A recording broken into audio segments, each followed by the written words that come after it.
আচ্ছা ঠিক আছে, দেখা যাচ্ছে হ্যাঁ হ্যাঁ হ্যাঁ আপনারটা চলে এসেছে, ফাইন। তাহলে রফিক আছে, মোশাররফ সাহেব আছে, অসুবিধা নেই, শামীম আছে, হাফিজ আছে, ঠিক আছে। তাহলে আবার মনে হচ্ছে শুরু করে দেন, and recording that will be available in the system. So the remaining portion of agile approach, right? ঠিক আছে, আশফাক সাহেব তাহলে শুরু করি।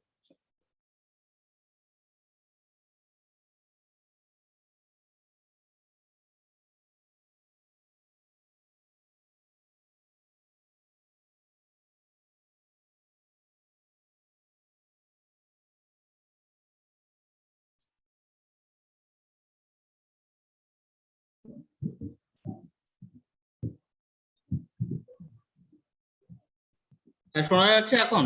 জি জি জি, আমরা শুনতে পাচ্ছি। সবাইকে আমি আজকে শুরু করছি, এটা হলো 3rd ক্লাস অ্যাজাইলের। লাস্ট দুটো ক্লাসে আমরা আলাপ করেছিলাম ইন্ট্রোডাকশন নিয়ে একটা, তারপর স্ক্রাম বেসিক্স দেখাচ্ছিলাম। এবার হলো জাস্ট অ্যাজাইল প্রজেক্টে ম্যানেজিং এর একটা পার্ট আছে আর কি, তাও এখানে কিছুটা অ্যাডভান্স লেভেল আছে আগের থেকে। সো জটিল মনে হলে অতটা আমি সাজেস্ট করি যে খুব কমপ্লেক্স মনে হলে হয়তো বা অতটা এফোর্ট না দিলেও হয়তো বা চলবে, প্রশ্নগুলি দেখলে বোঝা যাবে কিছুটা অ্যাডভান্স লেভেল এখানে আছে আর কি। তো আমরা যেহেতু অলরেডি ইয়েটা পড়েছি, কি বলে, প্রেডিক্টিভ অ্যাপ্রোচটা একটা বড় অংশ, যেখানে ইয়েতে শেষ করলাম আমরা এতদিন, পরে অ্যাজাইলের দুটো পড়লাম, এখন লাস্ট যেটা managing project in agile, agile project চলাকালীন সময় কিছু কাজকর্ম, সেটা নিয়ে একটু আলাপ হবে।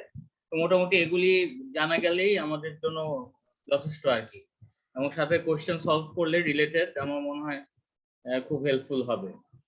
তো আমি শুরু করতেছি, অ্যাজাইল চার্টারিং নিয়ে শুরু করছে, যে যেমন চার্টারটা একটু আমরা যেগুলি পড়ে আসছি, ওই যে প্রজেক্ট চার্টার যেটা, সেটা এতদিন যেটা দেখে আসছি সেটা প্রেডিক্টিভের জন্য। তো অ্যাজাইলের জন্য কি হতে পারে আর কি।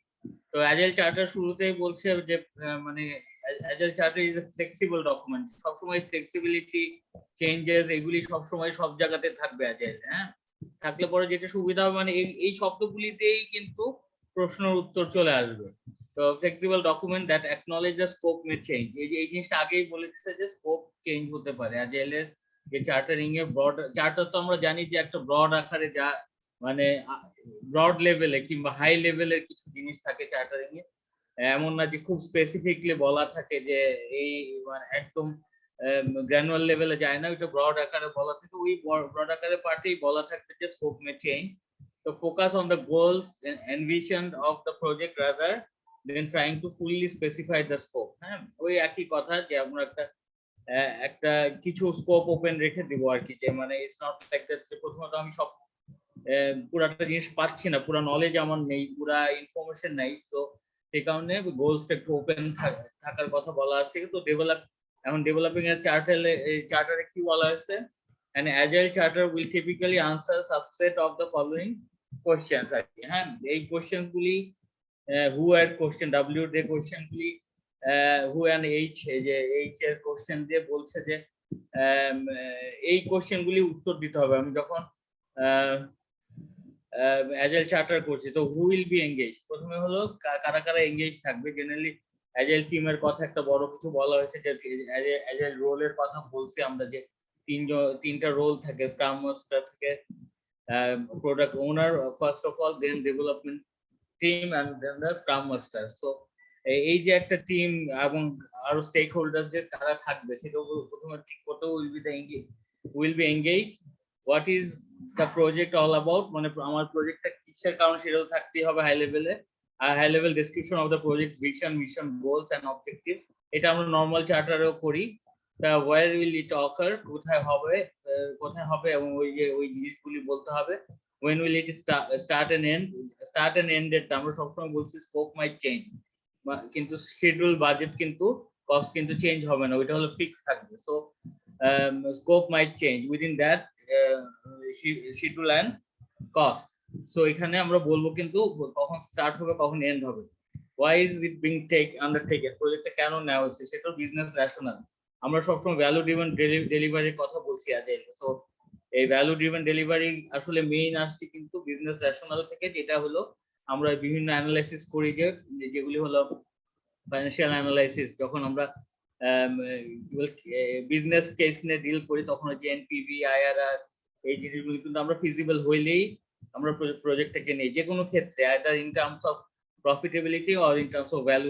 যেমন সরকারের অনেক প্রজেক্টে হয়তো আমরা ইন টার্মস অফ ফাইন্যান্সিয়াল অ্যাক্টিভিটিসে অনেক সময় রেশনাল কিংবা অনেক সময় থেকে তার থেকে যে ভ্যালুগুলি ক্রিয়েট হবে সেগুলো কিন্তু অনেক সময় চিন্তা করা হয়। তো বাট এখানে ভ্যালু ড্রিভেন ডেলিভারির কথা বলা হয়েছে, আমার অবভিয়াসলি প্রজেক্টটা ফিজিবল হতে হবে, and how will it be undertaken.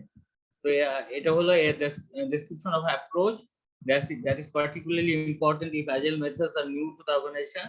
So and if changes from the standard approach such as increased involvement of the customers need to be explained. মানে আমি agile approach টা একটু বোঝাই দিব। আসলে আমাদের তো সবসময় ট্রান্সপারেন্ট থাকতে হবে। যদি আমরা agile বলি, আমাদের কিন্তু agile এর কথাটা কোথাও না কোথাও বলে দিতে হবে যে আমরা agile approach এ এটা আগাতে চাই।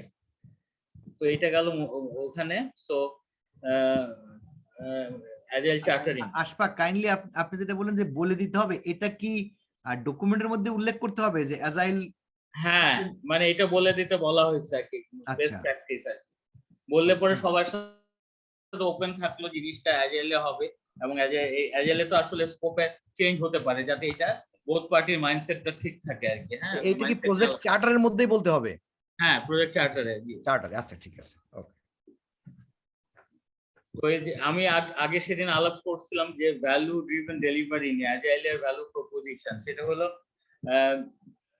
অ্যাজাইল যখন আমরা কেন মানে অ্যাজাইলের যে কয়েকটা জিনিস অ্যাড্রেস করে সেই কথাটা আলাপ করা হয়েছিল, যে একটা হলো visibility, adaptability, business value and risk. So এই ভ্যালু ড্রিভেন ডেলিভারিটা হলো কি the reasons projects are taken to generate a business value. First of all, and agile methods are able to deliver more values in comparison to non-agile projects. এটা একটা স্টাডিতে বলা হয়েছে আর কি, PMBOK কে কিংবা রেফারেন্স গাইডে বলা হয়েছে যে agile মানে স্টাডি বলছে যে agile projects derive more values than the non-agile projects. তো এটাকেই বলছি আমরা, this is called agile value proposition আর কি। তো এইখানে আমরা কোন কোন ক্যারেক্টারিস্টিক্স গুলির উপর মেইনলি এমফাসিস করছি সেটা আমরা আলাপ করছি, যে ভিজিবিলিটি অ্যাজাইলের কিন্তু নিশ্চিত করতে হবে in terms of papers and আমার প্রোগ্রেসের যে চার্ট গুলি দিয়ে, সেই কারণে এই সবগুলি এরিয়াতে কিন্তু যে রিস্ক হলো অ্যাজাইলে বলছি মানে কিসের থেকে, ট্রেডিশনাল থেকে রিস্ক অ্যাজাইলে মানে অ্যাড্রেস করা হয় মোর স্পেসিফিকলি, এবং এটা মোর যেহেতু মডিউল আকার, আমি আগে আলাপ করছি যে মডিউল আকার করা হয়, সেজন্য কিন্তু রিস্কটা অ্যাড্রেস হয়ে যায় এক একটা পার্টিকুলার ইটারেশনে। তো এই ইটারেশন গুলি ছোট ছোট ফরম্যাটে আস্তে আস্তে মেইন ডেলিভারেবলসটা হবে। সো সরি আমার একটু কাজ। তো সেই ক্ষেত্রে দেখা যাচ্ছে যে রিস্কটা প্রত্যেকটা এরিয়াতে অ্যাড্রেস করাতে এটা রিস্কটা অনেকটা কন্ট্রোলে থাকে। সেই কারণে দেখা যাচ্ছে যে এটা ট্রেডিশনাল অ্যাপ্রোচ থেকে এই রিস্কটা কিন্তু মানে অ্যাড্রেস হচ্ছে মানে মোর প্র্যাকটিক্যালি, এমন কমের দিকে আছে। সো এই এবং বিজনেস ভ্যালুটাকে বলছি বেশি এনশিওর করছে এই অ্যাজাইলে। এবং ভিজিবিলিটি, এই যে একটা কনস্ট্যান্ট ভিজিবিলিটি দেখাচ্ছে, বিকজ এটা আমরা প্রত্যেকটা মুহূর্তে প্রত্যেকটা স্টেপের আগে কিন্তু দ্যাট প্রসেস অ্যাজাইল কিন্তু ডেপিক্ট হবে ভিজুয়াল ফরম্যাটে, কারণ আমরা কিন্তু কোড টোড লেখা তো দেখি না। সো কিন্তু আমাকে ডেলিভারেবলস গুলি এমন ভাবে প্রেজেন্ট করতে হবে প্রত্যেকটা যখন মিটিং হবে কিংবা রিভিউ হবে, যাতে করে প্রোগ্রেসটা বোঝা যায়। এবং অ্যাডাপ্টেবিলিটিটা বলা হয়েছে যে অলওয়েজ অ্যাডাপ্টিভ টু চেঞ্জেস, আমাকে সবসময় চেঞ্জটাকে অ্যাডপ্ট করতে হয়, যেখানে ট্রেডিশনালে এটা মানে খুবই উপস্থিতি কম। ইন কেস অফ অ্যাজাইল এটা অ্যাডাপ্টেবিলিটিকে অবশ্যই আমাকে এভরি টাইম এনকারেজ করতে হবে। সো এই চারটা ভ্যালু প্রপোজিশন একটু মনে রাখতে হবে আর কি। তো যদি কোশ্চেন আসে এই চারটা নিয়ে, এই চারটার কথা এমফাসিস করা হয়েছে আর কি। তারপর অ্যাডাপটিভ প্ল্যানিং। তো অ্যাডাপটিভ প্ল্যানিং ইম্পর্টেন্ট, অ্যাজাইলের সাথে আসবে, বিকজ অ্যাডাপটিভ প্ল্যানিং রিলেটিভ কি হয়, এটা শব্দটা শুনেই বোঝা যাচ্ছে যে adaptive planning relates to the adaptive activity. আমি যে অ্যাডাপ্টেশন করব, যে চেঞ্জেস গুলি একসেপ্ট করবো, অবভিয়াসলি আমার একটা ইটারেশন থেকে আরেকটা ইটারেশন যদি চেঞ্জ হয়, আমার প্ল্যানিংও কিন্তু চেঞ্জ হবে। কারণ প্ল্যানিং মানে it's not like that for the predictive, যেমন আমি প্ল্যানিং একবারে ফিক্স করে আগাই, কিন্তু এখানে অ্যাডাপটিভ প্ল্যানিংও বলা হয়েছে, এটাও একটা বড় চ্যাপ্টার কিন্তু এসিপি তে। হ্যাঁ, তো বাট এখানে একটা সংক্ষেপে নিয়ে আসবে যাতে একটা আইডিয়া থাকে। এই জিনিসগুলো হয়তো বা একটু এই এই বইয়ের তুলনায় একটু অ্যাডভান্স লেভেলে, কারণ এতটা নাই, বাট একটু বুঝার জন্য নিয়ে আসা হয়েছে যাতে করে ফিউচারে মানে কাজে লাগে আর কি। সো এটা বলা হয়েছে প্ল্যান টু রিপ্ল্যান, মানে এটা একটা মজার কথা যে আমি প্ল্যান করবো রিপ্ল্যান করার জন্য, ঠিক আছে। In adaptive approach planning is an ongoing process বলা আছে। তো রোলিং ওয়েভ প্ল্যানিং আমি আগে বলছি, এবং প্রোগ্রেসিভ ইলাবোরেশনের কথা এখানে আছে। Rolling wave strategy of planning at multiple points. Rolling wave আমি আগে আলোচনা করছি যে সমুদ্র ঢেউ প্রত্যেকটা পিক যদি চিন্তা করি, এভরি পিকে দ্যার ইজ প্ল্যানিং।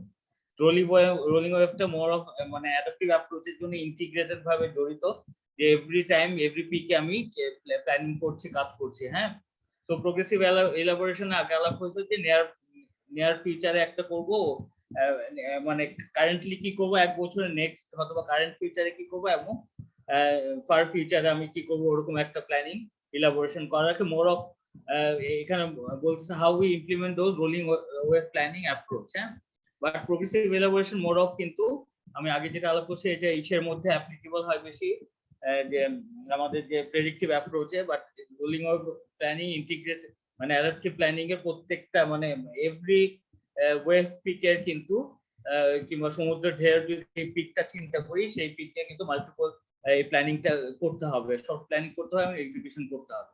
তো প্রিন্সিপালস কি হচ্ছে, প্ল্যান এট মাল্টিপল লেভেল, যেটা আমি বললাম ওই সমুদ্রের পিকের সাথে চিন্তা করলে এটাও মাথায় থাকবে, এবং rolling waves comes as part of this adaptive planning. হ্যাঁ, হলো engage the team and customer in planning, মানে আমাকে অবশ্যই টিম কাস্টমার যে ডেভেলপমেন্ট টিমটার কথা বলছি, স্ক্রাম মাস্টার, তারপর প্রোডাক্ট ওনার, এই সবাই কাস্টমার সবাই কিন্তু প্ল্যানিং এ থাকবে। তো update the plan based on the project priorities. তো প্রায়োরিটিস আরো সামনে কথা বলবো, প্রায়োরিটিস কিভাবে আমরা করব ওই বিষয়গুলো আসবে। সো প্রায়োরিটিস এর উপর ডিপেন্ড করে প্রজেক্ট প্ল্যান আর চেঞ্জ হবে।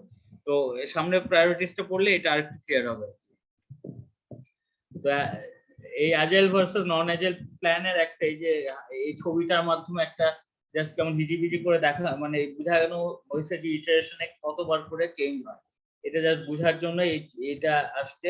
তো agile planning is less of an upfront effort done throughout the project, মানে less of an upfront effort and done throughout the project. তার মানে আপফ্রন্ট এফোর্টটা কম অ্যাজাইলে, কিন্তু থ্রুআউট দ্য প্রজেক্ট ইজ মানে কন্টিনিউয়াসলি একটা হয়তো বা কনস্ট্যান্ট আকারেই চেঞ্জ হয়। So and done throughout the project, এর জন্য বলা হয়েছে যে ইনিশিয়ালি অ্যাজাইল অ্যাপ্রোচের প্ল্যানিংটা is less but is done throughout the project. And trial and demonstrations, trial and চলবে, ডেমনস্ট্রেশন চলবে, uncover the true requirements which can then require replanning. এটা তো আমরা এখনই বুঝতেছি, পিএমএস যখন করতেছি, যখনই আমরা বিভিন্ন জায়গায় যাচ্ছি, বিভিন্ন ডিপার্টমেন্টে যাচ্ছি, we are uncovering new requirements. হ্যাঁ, নতুন মানে ট্রু রিকোয়ারমেন্টস বলছে এখানে, তখনই কিন্তু এটা রিপ্ল্যানিং করতে হচ্ছে। সো ইটস ভেরি আমাদের আমাদের যে কাজগুলি চলছে সেটার সাথে রিলেট করলেই কিন্তু আমাদের ইজিলি আমরা এটা বুঝে যাই।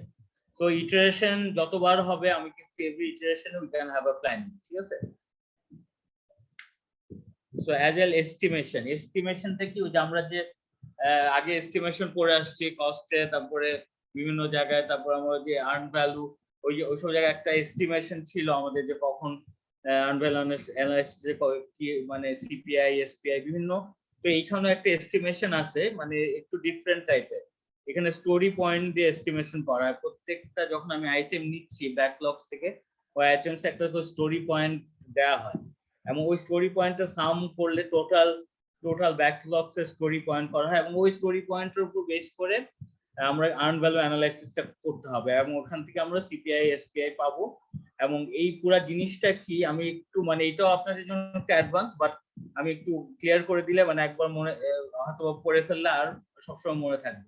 So agile estimation is the process of estimating the effort required to complete a prioritized task in a product backlog. তার মানে আমার এস্টিমেশনটা একটা প্রায়োরিটাইজ টাস্ক, আমার টাস্কটা যে টাস্কটা সবার উপরে আছে, আমি তো ব্যাকলগস থেকে প্রোডাক্ট ওনার প্রায়োরিটাইজ করবো, তাই এই জন্য সবার উপরে যদি সবচেয়ে ভ্যালুয়েবল আইটেমটা থাকে কিংবা সবচেয়ে ভ্যালুয়েবল স্টোরিটা থাকে, সেই স্টোরিটা নিয়ে কিংবা ওই স্টোরিজটা নিয়ে সে কাজ করবে যারা, এবং সেই কাজটা করতে মানে process of estimating effort effort required, ওই এফোর্টের কথা বলছি, এফোর্টটা কি সেটা আমি আসতেছি। To complete the prioritise task, এই প্রায়োরিটাইজ টাস্কটা কমপ্লিট করতে যে এফোর্টটা দিতে হবে সেই ক্যালকুলেশনটাকেই অ্যাজাইল এস্টিমেশন বলতেছে। হ্যাঁ, মানে এটা আসলে ইন টার্মস অফ, ঠিক আছে। হ্যালো হ্যাঁ এই নয়টা হ্যালো আপনি আমাদের রাতে জানাই গাড়ি বেরটা। হ্যাঁ ওকে। হ্যালো, আচ্ছা। তো এই প্রসেস অফ এস্টিমেশনটাকে মানে আমি বলছি স্টোরি পয়েন্টে করতে হবে। তো ওইটা আমি ক্লিয়ার সামনে আরেকটু বলবো স্টোরি পয়েন্ট। তো agile teams also make estimations with reference to the story point, যেটা আমি বললাম। Story point is used in agile development. Microphone গুলো একটু অফ করে দিও আপনি। হ্যালো, হ্যাঁ হাফিজ, একটু মাইক্রোফোন, এক্সট্রা মাইক্রোফোন গুলো একটু অফ করে দাও। বা আমরা সবাই আনমিউট করে রাখলেই হয়। মিউট। So এই স্টোরি পয়েন্টের কথা আসছে। Story point is used in agile development project to estimate the difficulties of implementing a given user story. হ্যাঁ, তো স্টোরি পয়েন্টস গুলি হবে কিভাবে, মানে সামনে প্রত্যেকটা ইসে একটা আমরা যদি ওয়েট বলি, প্রত্যেকটা কাজ, প্রত্যেকটা অ্যাক্টিভিটিজ এর কিংবা প্রত্যেকটা স্টোরির একটা কিন্তু ওয়েট দেওয়া হবে। যে এই ওয়েটটা কিভাবে দেওয়া হবে সেটাও বলবো, যে টোটাল পয়েন্টের সামনে গিয়ে আমার টোটাল ভ্যালুটা আসবে, তারপর ওইটা কিভাবে কত দিনে কমপ্লিট হবে, ওখান থেকে কিভাবে সিপিআই এসপিআই বের হবে, আমরা জাস্ট সামনের স্লাইডে দেখলে বুঝে যাবো। তো ক্যালকুলেশন অফ স্টোরি পয়েন্টস, এটা আমি ডিটেল দেখি নাই, এখানে আরো আছে, আরো আরো প্রসেস আছে, সেই জায়গায় আমি তিনটা নিয়ে আসছি। T shirt sizing, white band Delphi and planning poker. ঠিক আছে, মানে কিভাবে স্টোরি পয়েন্ট ক্যালকুলেশন হবে, কিভাবে এটা রেশনাল হবে। কারণ আমি একটা প্র্যাকটিক্যাল এক্সাম্পল দিয়ে বুঝাই। আমরা যখন বসি বিভিন্ন সময় মিটিং এ, আমরা যখন একটা কাজ বলি, মডিউল ডিফাইন করতে বলি আমরা আউটসোর্সিং ফার্মে, তখন কিন্তু একটা সময় চলে আসে কতদিন লাগবে। ওই জায়গাটা কিন্তু রেশনাল জায়গায় পৌঁছাইতে কিন্তু কোনো পক্ষেরই অনেক সময় মনে হয় যে না ওরা এত বাড়ায় বলছে, এটা তো আরো কম হবে, কিন্তু আমরা কিন্তু পৌঁছাইতে পারি না। কিন্তু এইটার একটা রিজনেবল ইয়ে আছে, মানে ডেফিনেশন কিছু দেওয়া আছে অ্যাজাইলে, সেই জিনিসটা একটু আলাপ করবো। যে স্টোরি পয়েন্ট, একটা পার্টিকুলার স্টোরির পয়েন্টটা 20 হবে না 40 হবে না 60 হবে। কারণ আমি যদি ওইটার প্রয়োজনের তুলনায় বেশি দেই, তাহলে কিন্তু আমার আননেসেসারি টাইমটা বেশি চলে গেল। সো ওইটাকে রেশনাল আনতে হবে। সো আমি আগে প্ল্যানিং পোকার দিয়ে শুরু করি, তাহলে বাকি দুটো সুবিধা হবে। এটার সাথে আরো 3-4টা আছে, ওগুলি খুব ইম্পর্টেন্ট না দেখে তিনটাকে দেওয়া হয়েছে। প্ল্যানিং পোকার হলো পোকার মানে পোকার খেলার সময় নাকি ওই যে কার্ড যখন আছে কার্ড ডেকের মধ্যে, ওই যে কার্ড গুলি ইন্ডিভিজুয়াল হ্যান্ডে যদি দেওয়া হয়, এবং সে যদি ফর এক্সাম্পল একটা স্টোরি পয়েন্টের জন্য ক্যালকুলেশন করা হলো একটা আইটেমের, একটা ব্যাকলগ থেকে একটা আইটেম না হলো, তখন টিম বসে আছে 10-15 জন টিম বসে আছে, প্রত্যেকের হাতে কার্ড দেওয়া হয়েছে, কার্ডের ডেক দেওয়া হয়েছে। এখন সে প্রত্যেকটা ইন্ডিভিজুয়াল ওই স্টোরিটাকে অ্যানালাইসিস করবে এবং কথা বলবে। কথা বলার পর এট এ টাইম সবাই ওই কার্ডটাকে প্লেস করবে নিচে। ঠিক আছে, কার্ডের নাম্বারটাকে প্লেস করবে এই মতো ব্লাইন্ড খেলার মতো টেবিলের উপর প্লেস করবে। তখন ওই কার্ডগুলি উল্টায় যদি দেখা যায় যে সব মোটামুটি একই 6-এর আশেপাশে কিংবা ধরেন 7-এর আশেপাশে আছে, একই টাইপের আছে, তখন ওই স্টোরি পয়েন্টটা ওইটার আশেপাশে নিয়ে নেওয়া হবে, একটা রাউন্ড করে নিয়ে নেওয়া হবে। ধরেন কেউ একটা ইয়ে করে দেখা গেল 10 কিংবা 15 এরকম, কিংবা কার্ডের মধ্যে সে লিখতেও পারে, নট নেসেসারি যে আমার কার্ড ডেকের যে 10 পর্যন্ত 10 না 9 না 9 পর্যন্ত জোকার, রাইট, 9 পর্যন্ত থাকবে তা না, এমন না যে সে নর্মাল কার্ডও সে লিখতে পারে যে না সে স্টোরি পয়েন্ট দিল এটার 20, আরেকজন দিল 21, আরেকজন দিল 22, আরেকজন দিল 23, এরকম করে আশেপাশে থাকলে তখন আর কোনো সমস্যা নেই। খুব বেশি গ্যাপ হলে তখন আবার এটাকে রিইভালুয়েট কিংবা বসে আবার এই একটা স্টোরি পয়েন্ট একটা রেশনাল জায়গায় আনার চেষ্টা করা হতে পারে। এটা হলো আলটিমেটলি ইন্ডিভিজুয়াল এফোর্টটাকে পয়েন্ট আকারে আসলো, এবং একটা যেহেতু এট এ টাইম সবাই কার্ডটা ড্রপ করছে, তখন কিন্তু ওই বায়াসনেস কিংবা ওই জিনিসটার সুযোগ আর থাকে না। তখন আমি জেনে গেলাম যে আমার স্টোরি পয়েন্ট ফার্স্ট আইটেমের কত, এরকম করে সবগুলি আইটেম জেনারেলি ওইভাবে ক্যালকুলেট হয়ে সাম হয়ে যায়। কিন্তু আমি কিন্তু আগের ক্লাসে বলছিলাম যে জেনারেলি এই ব্যাকলগস এর স্টোরিগুলি এমন ভাবে ডিফাইন করা হয় যাতে করে 2 থেকে 4 সপ্তাহের ইয়েতে স্প্রিন্ট টাইমের মধ্যে স্প্রিন্টের যে টাইম বক্স আছে সেখানে শেষ হয়। তার মানে প্রত্যেকটা স্টোরি মোরলেস আশেপাশে থাকা উচিত, 20 পয়েন্ট হলে বাকিগুলিও তারপরে কিন্তু একটা সিনক্রোনাইজড ওয়েতে পুরো প্রজেক্টটা শেষ হবে। তো এটা গেল প্ল্যানিং পোকার। টি শার্ট সাইজিংটা আরো মজার। যেমন আমাদের টি শার্ট সাইজিং কি হয়, আমরা যখন বাজারে যাই তখন small, medium, big, large, small দেখি, মিডিয়াম, লার্জ, এক্সট্রা লার্জ, হ্যাঁ, এরকম 4-5 রকমের টি শার্টের সাইজিং থাকে। তো এই সাইজিং গুলি কি হয়, এই সাইজিং গুলি আসলে আমাকে এই পার্টিকুলার, আমি কেন এটা প্ল্যানিং পোকারের পরে বলছি, কারণ টি শার্ট সাইজিং এ আমার একটা আগের রেফারেন্স লাগবে। ফর এক্সাম্পল, আমি আগের কিছু স্প্রিন্ট করে ফেলছি, তখন আমি জানি যে এক একটা স্প্রিন্টের সাইজিং কেমন হতে পারে দেখলে পরে, হ্যাঁ, ঠিক আছে। তখন টি শার্ট সাইজিং এ যখন আমি তাকে মার্ক করে দিব যে এটা মিডিয়াম সাইজ, এটা স্মল সাইজ, এটা লার্জ সাইজ, তখন কিন্তু আমি খালি বলে দিব যে দিস। আমরা যখন বসলাম যে স্প্রিন্ট স্টোরি পয়েন্ট ক্যালকুলেশনে, তখন জাস্ট মডিউলটা কিংবা ওই যে স্টোরিটাকে দেখে বলে দিবে যে এটা এক্সেল, এটা লার্জ, এটা স্মল। তখন ওই লার্জে যত পয়েন্ট দেওয়া ছিল 20, এক্সেলে যদি 40 দেওয়া থাকে, ওই 40 ওইভাবে নিয়ে নিবে। তো এটা হলো one of the way of. আরেকটা হলো ক্যালকুলেটেড স্টোরি পয়েন্ট, আরেকটা হলো হোয়াইট ব্যান্ড ডেলফি। ডেলফি টেকনিকটা আমরা আগেও পড়ছি যে অ্যানোনিমাস যার অনেকে একসাথে বসে, কিন্তু একটা কার্ডের মধ্যে নাম লেখা ছাড়া, কাগজের মধ্যে নাম লেখা ছাড়া সে পয়েন্টগুলি দিয়ে, যাতে বোঝা না যায় কে কত পয়েন্ট দিচ্ছে, হ্যাঁ, দিয়ে ওইটাকে ড্রপ করা।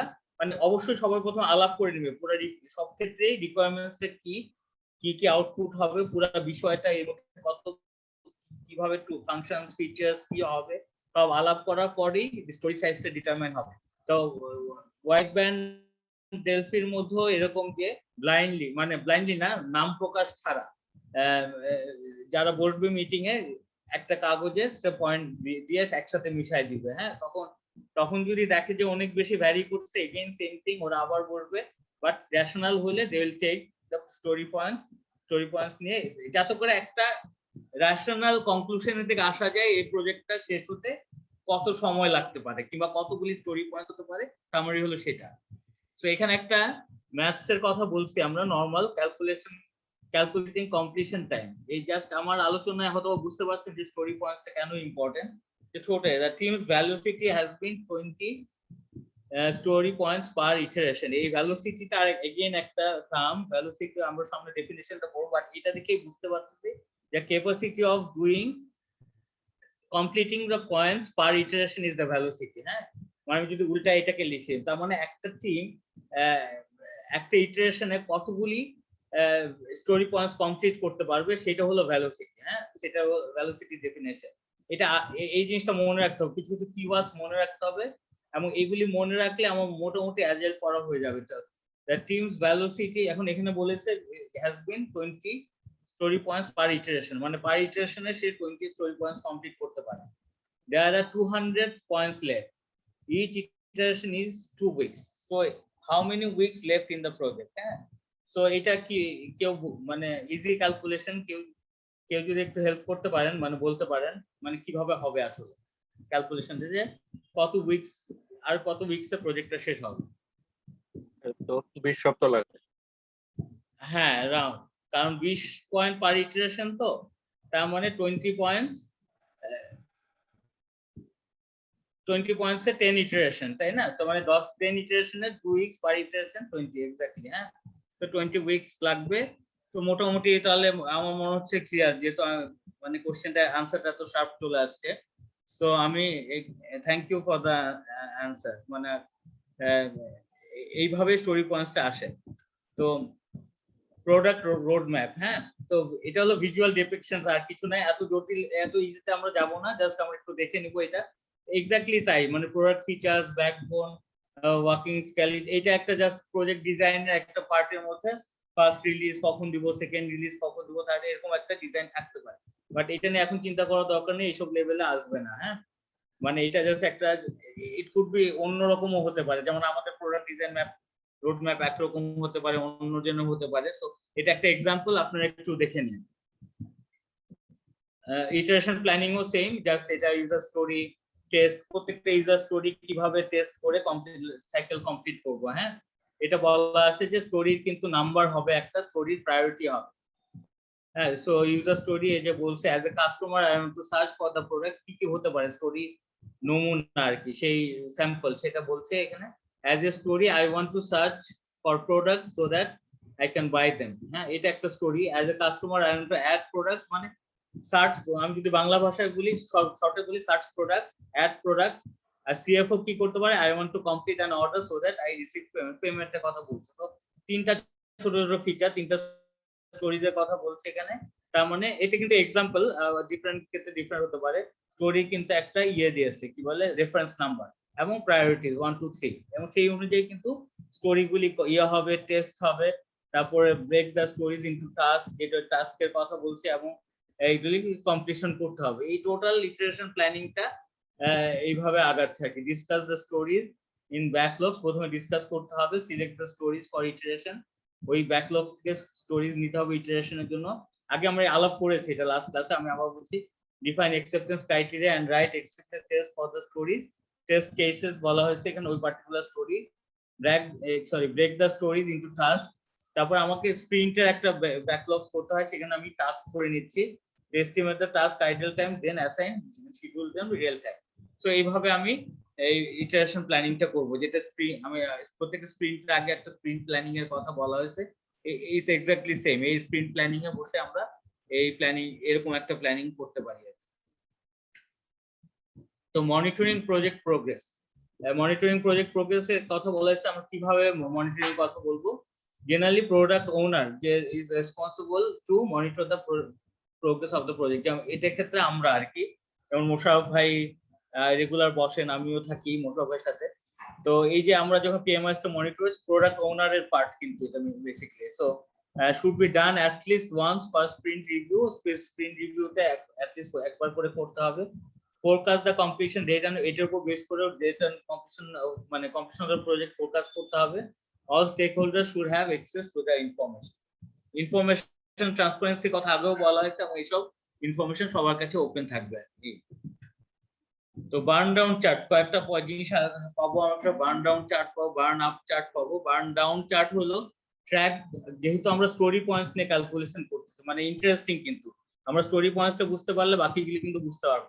স্টোরি পয়েন্টস মানে আমরা যখন এক একটা জিনিস কমাচ্ছি, তার মানে আমি কাজের প্রোগ্রেসের দিকে আগায় যাচ্ছি। হ্যাঁ, সিম্পল। কিন্তু আমি ধরেন আমার 200টা স্টোরি পয়েন্ট আসছে, আজকে একটা স্প্রিন্টের পর আমার 180টাতে নামে আসলো, 160টা নামে আসলো, আরেকটা স্প্রিন্টের পর আরেকটা স্প্রিন্টের পর 130-এ নামে আসলো। হ্যাঁ, তো সেই জন্যই বলছে যে track the work remains to be done on the project. তার মানে আমার আর কতগুলি বাকি আছে সেটা আমি, থাকে না, আমার বাকি কমে আসতে আসতে আমি কিন্তু উৎসাহিত হই। আমার যখন টাস্ক কমপ্লিট হতে থাকে, আমার যখন টাস্ক লিস্ট থাকে দিনের সকালে, অনেকে যখন অনেকে একটা মেনটেন করে দেখবেন যে টাস্ক লিস্ট করে সকালে এসে, এবং একটা একটা টাস্ক করে একটা একটা কাটতে থাকে।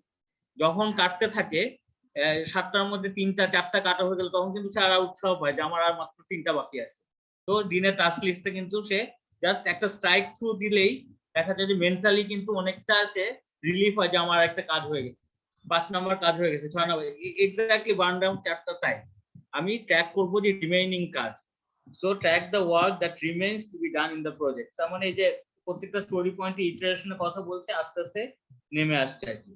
মেইন ডেফিনেশনটা এইটাই। বার্ন ডাউন চার্ট আসলে বলতে যে আমার কতগুলি বাকি আছে সেটা ট্র্যাক করার জন্য বার্ন ডাউন চার্টটা। তো measures the team progress in completing the project. So similarly say team প্রোগ্রেসটাকে মেজার করতে পারছে, কারণ কত এফোর্ট দিচ্ছে টিম সেটা কিন্তু বের হয়ে আসতেছে এখান থেকে। সো এটা হলো বার্ন ডাউন চার্ট। তো বার্ন ডাউন চার্টটাই বেশি ইম্পর্টেন্ট, এটা অ্যাজাইলের জন্য বেশি আছে। বার্ন আপ চার্ট হলো আদার ওয়ে, আমি যেটা বললাম কতটা বাকি আছে, এটা হলো কতটা কমপ্লিট হয়েছে সেটা। হ্যাঁ, কমপ্লিট হলো এত, ধরেন আমার 200টার মধ্যে 20টা কমপ্লিট হয়েছে, সেটাকে বলছে burn up chart. Work is done, the line moves upwards. তো এটা আপওয়ার্ডস এর দিকে যাবে, কিউমুলেটিভলি কতগুলি ডাউন হয়েছে। হ্যাঁ, এবং এই যে প্রজেক্ট স্কোপের কথা, এই প্রজেক্ট স্কোপটা আসলে যেহেতু প্রথমে দেখা গেছে এখানে আসি ইটারেশনের চেঞ্জ হয়েছে, এটা একটু বোঝা যায় যে স্কোপ চেঞ্জের একটা ইয়ে দিয়েছে, ইন্ডিকেশন। কারণ বার্ন আপে এটা উপরের দিকে যাবে, কারণ আমার কিউমুলেটিভ, আমার কতগুলি টাস্ক কমপ্লিট হয়েছে আসলে সেটার উপর বেস করে। তো এটা গেল কিউমুলেটিভ ফ্লো ডায়াগ্রাম। এটা হলো টোটাল একটা জাস্ট স্ট্রেস রাখা, total in progress and completed টাস্কের উপরে আর কি। So depicts the features that are in progress, remaining and complete। এটা কম্বাইন একটা কি বলে চার্ট দিয়েছে এখানে। তো মেনটেন যে আমার কতগুলি টোটাল, কতগুলি ইন প্রোগ্রেস, কতগুলি কমপ্লিটেড, কতগুলি। এটা আসবে আসলে কানবানে যখন আমরা পড়বো, কানবানে দেখবেন যে এই প্রোগ্রেস গুলি এইভাবে হয়, তখন এইভাবে টোটালটাকে একটা ইয়ে রাখা হয়, বলি হিসাব রাখা হয় যে কতগুলি ইন প্রোগ্রেস আছে, কতগুলি কমপ্লিট হয়েছে। তো আন্ডারস্ট্যান্ডিং দ্য টিম ভ্যালোসিটি, যেটা আমি বলে আসছি অলরেডি, ভ্যালোসিটিটা ওই অঙ্কটা করার সময় ভ্যালোসিটি ডেফিনিশন বলে আসছি। তো velocity is the measure of teams capacity for work per iteration. তার মানে আমার একটা ইটারেশন আমি কতগুলি স্টোরি পয়েন্টস কমপ্লিট করলাম, দ্যাট ইজ ভ্যালোসিটি। তো measure the same unit of that the team estimates the work, total ওয়ার্কটা এস্টিমেট করতে বলা হয়েছে যে measure the same unit that the team estimates the work। হ্যাঁ, সো ওই সেম ইউনিট সেম ভাবে সে টোটাল ওয়ার্কের এস্টিমেশনটা করবে, সেটাই বলা হয়েছে এখানে। এবং velocity very early and then stabilises, ঠিক আছে।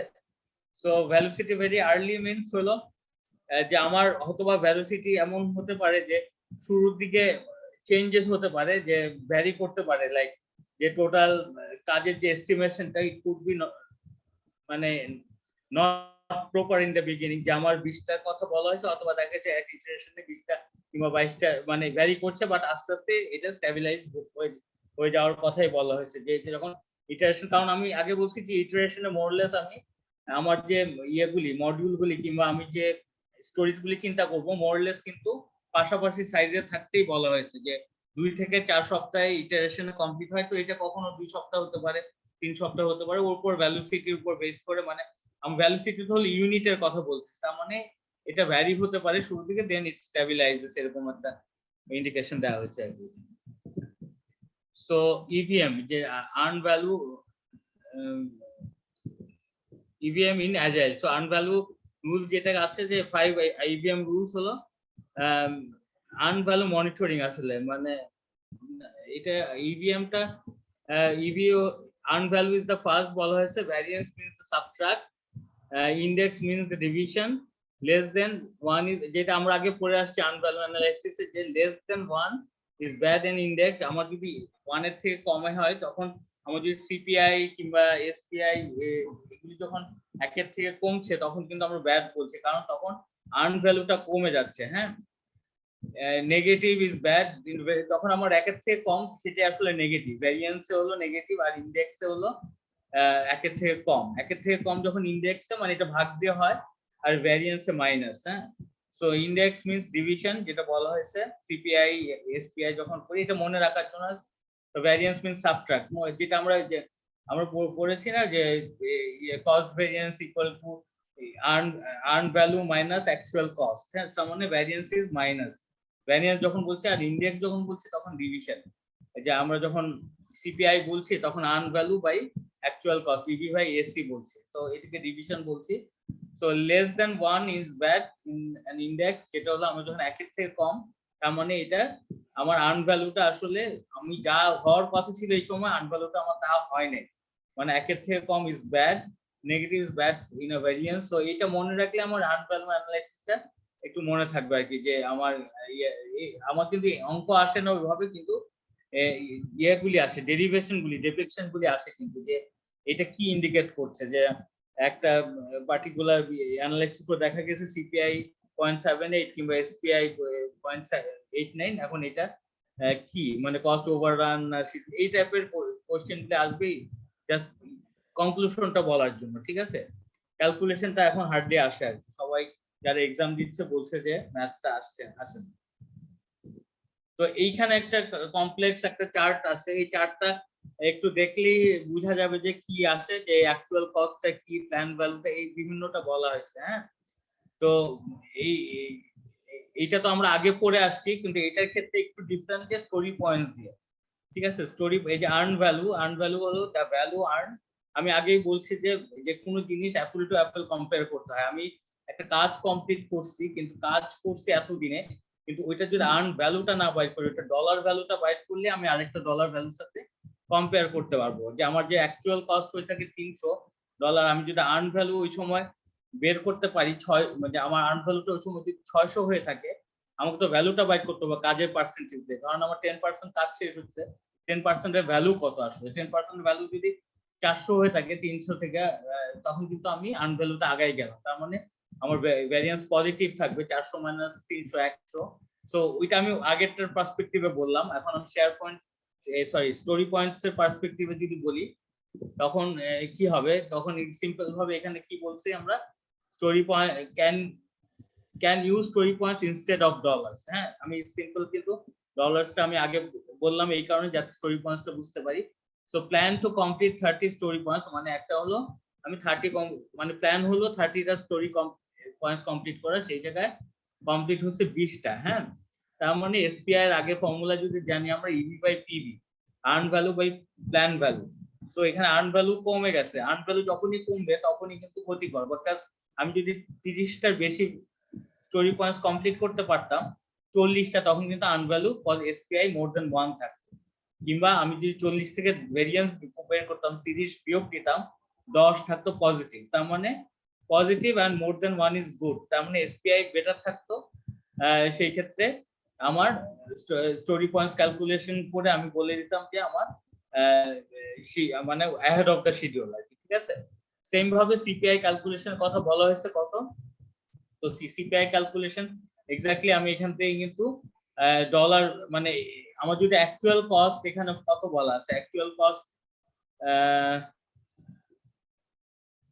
অ্যাকচুয়াল কস্টে এরকম একটা বলা আছে, তো এনি পয়েন্ট অফ টাইম যদি আমি অ্যাকচুয়াল কস্ট দেখি, ধরেন এই মার্চে কিংবা এপ্রিলে এসে অ্যাকচুয়াল কস্ট যদি দেখি, সেটা হলো $1500 থেকে $2000 মাঝখানে। সো এইখানে আমি একটা ইয়ে পাবো, কি বলে, স্টোরি পয়েন্টস পাবো 1500 থেকে 2000, আর এখানে একটা আমি বিলিং পাবো যে আমার টোটাল অ্যাকচুয়াল কস্ট কত, ঠিক আছে। এখানে আমি যদি 1500 আর 2000 মাঝখানে যে একটা স্টোরি পয়েন্ট যদি 1750 বলি কিংবা যেটাই বলি এটার ইয়েটা, তখন কিন্তু আমি এই পর্যায়ে এসে আমি একটা অ্যাকচুয়াল কস্টের স্টোরি পয়েন্টস পাচ্ছি 1700, ঠিক আছে। তার মানে যদি এখানে যদি স্টোরি পয়েন্টস এর কথা বলা হয় যে এতগুলি আর্ন ভ্যালুর কথা যদি এখানে বলা হয় যে 20, তার মানে 20 এর পার্সপেক্টিভে আমার এই যে 0 থেকে 20 এর পার্সপেক্টিভে আমার অ্যাকচুয়াল কস্ট কত সেটা বাইর করতে হবে in terms of story points. Then আমি যদি সিপিআই এর ফর্মুলা হলো earn value minus actual cost, এটা আমি পেয়ে যাবো আর কি। হ্যাঁ, তো সিম্পল, আমি যেটাতে কনভার্ট করব একই টাইপের অ্যাপেল টু অ্যাপেল আর কি, যে অ্যাপেলের সাথে অ্যাপেলের যোগ বিয়োগ করতে পারবো, অ্যাপেলের সাথে অরেঞ্জের যোগ বিয়োগ করা যাবে না। সো আমি যদি স্টোরি পয়েন্টস দিয়ে করি, then I have to bring all story points. হ্যাঁ, সো এখানে আমার 20 এর পার্সপেক্টিভে 20 এর স্টোরি পয়েন্টস এর অ্যাকচুয়াল কস্টটা আসলে আমাকে দেখতে হবে আইদার কত, মানে এখানে এক্স্যাক্টলি গ্রাফে বোঝা যাচ্ছে না, বাট যখন ক্যালকুলেশন থাকবে তখন বলা থাকবে যে আমার 20টা স্টোরি পয়েন্টস এর জন্য আমার এতগুলি স্টোরি পয়েন্টস অ্যাকচুয়াল কস্ট, ঠিক আছে। মানে যেটাই করি ডলারটাকে আমার স্টোরি পয়েন্টস এ কনভার্ট করতে হবে, করে দেন আমি যদি earn value minus actual cost এখানে বের করি earn value by actual cost, তখন আমি সিপিআইটা পাবো, আর ভেরিয়েন্সটা পাবো যখন earn value minus actual cost. So variance is minus and index is division, যেটা আগে বলা হয়েছে। তো এইটা এখন আপনাদের কাছে একটু কমপ্লেক্স লাগতে পারে, যেহেতু আগের ইয়েটাই করা হয় না, এখন আগের আগের আর্ন ভ্যালু অ্যানালাইসিসটা করা হয় নাই, তো ওইটা পড়লে এটা আরো ক্লিয়ার হয়ে যাবে। আমি কি আগাবো নাকি এটা থেকে আরো কোশ্চেন আছে?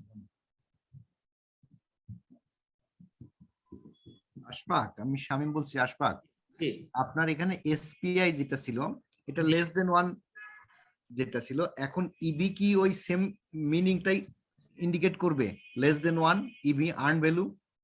না না, আর্ন ভ্যালু যদি প্ল্যান ভ্যালু থেকে বেশি হয় তখনই কিন্তু লেস দেন 1 হবে, তার মানে এই ক্ষেত্রে আর্ন ভ্যালু না বেশি না কম, বেশি না কম, কম এই ক্ষেত্রে কম, যে 20 উপরে হ্যাঁ হ্যাঁ, পিভি নিচে, প্ল্যান ভ্যালু নিচে, মানে আর্ন ভ্যালু কম হচ্ছে।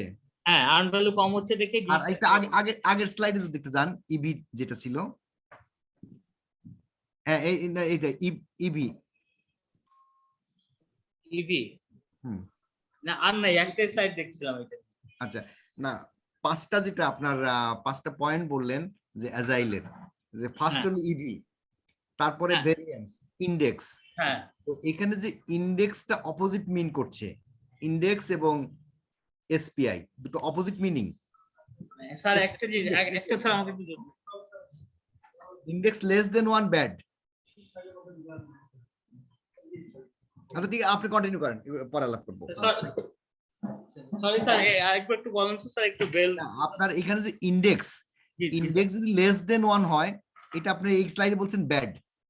হ্যাঁ আর তারপরে নেক্সট স্লাইডে যান, জি এখানে এইখানে এসপিআই, হ্যাঁ এসপিআই লেস দেন ওয়ান হচ্ছে ব্যাড।